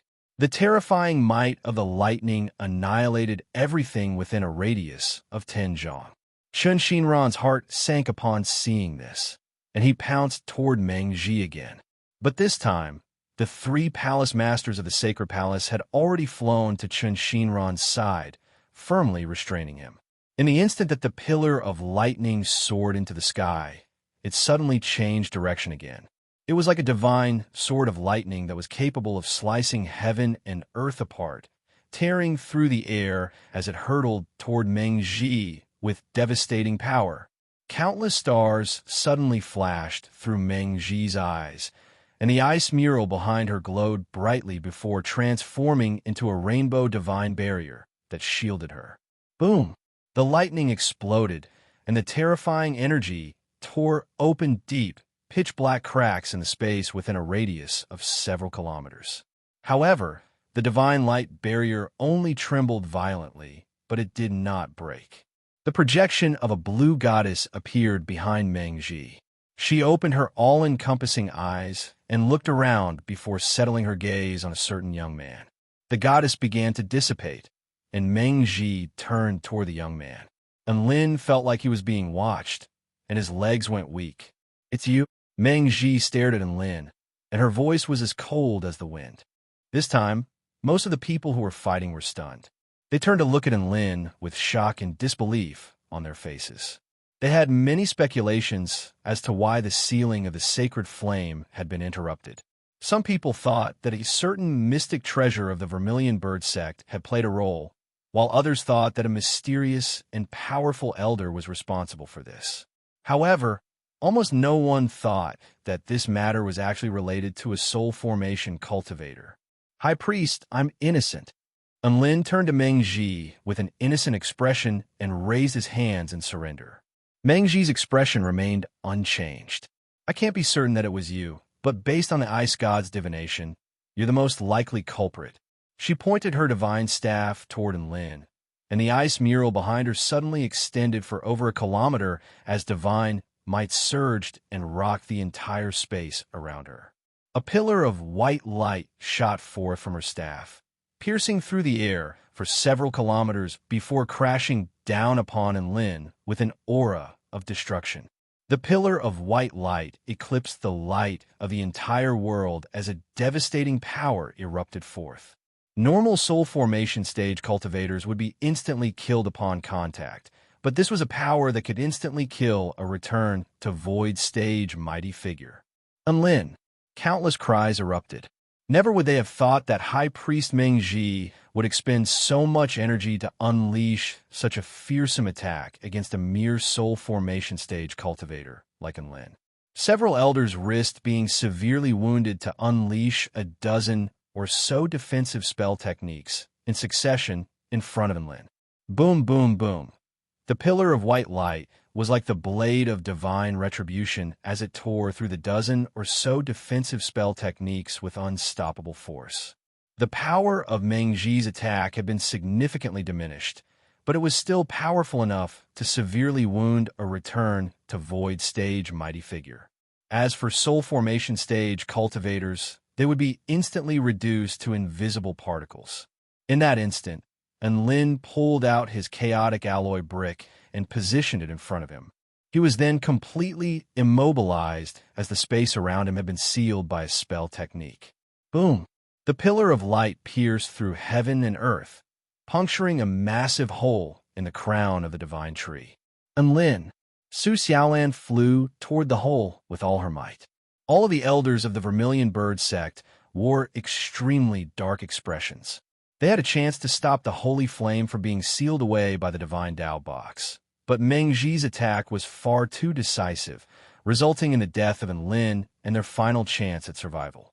Meng Ji had used the divine Dao box twice in a row, only to have it disrupted, and she had expended a lot of energy to unleash another attack. Her face was a little pale, but for the sake of the holy vermilion flame, it was worth it. She turned her gaze toward the holy flame again. Lightning spirit in position. Boom! The pillar of lightning soared into the sky, and the sealing force increased even further as the holy vermilion flame grew dimmer and dimmer. A transparent humanoid wind spirit appeared beside the lightning bird, and a white tornado began to appear around its body.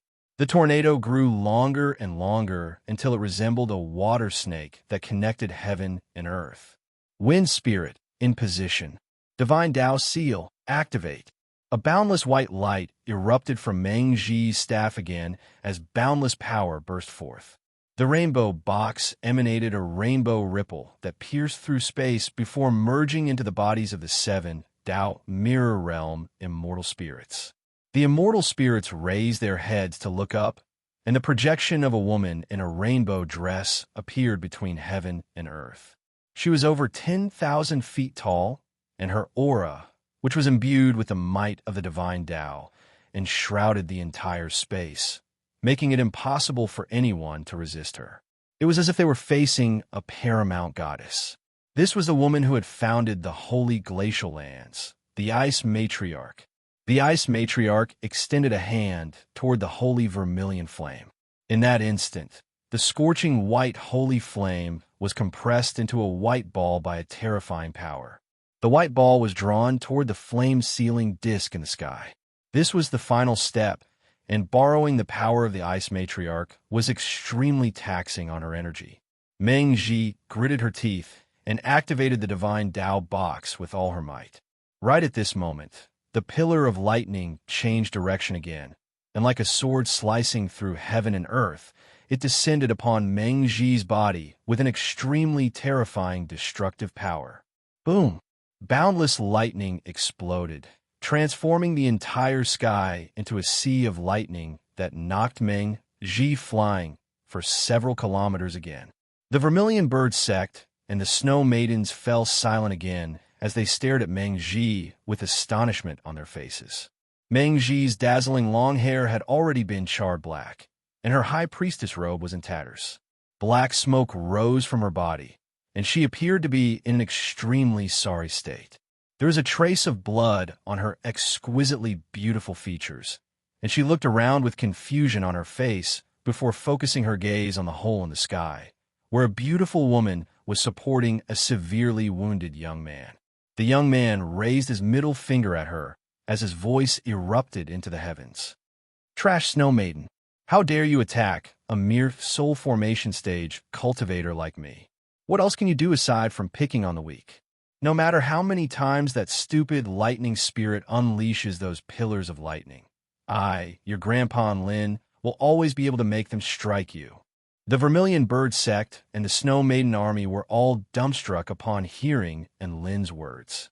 Meng Ji's chest constricted with rage, and she opened her mouth to retort, only to find that she didn't have the vocabulary to say anything.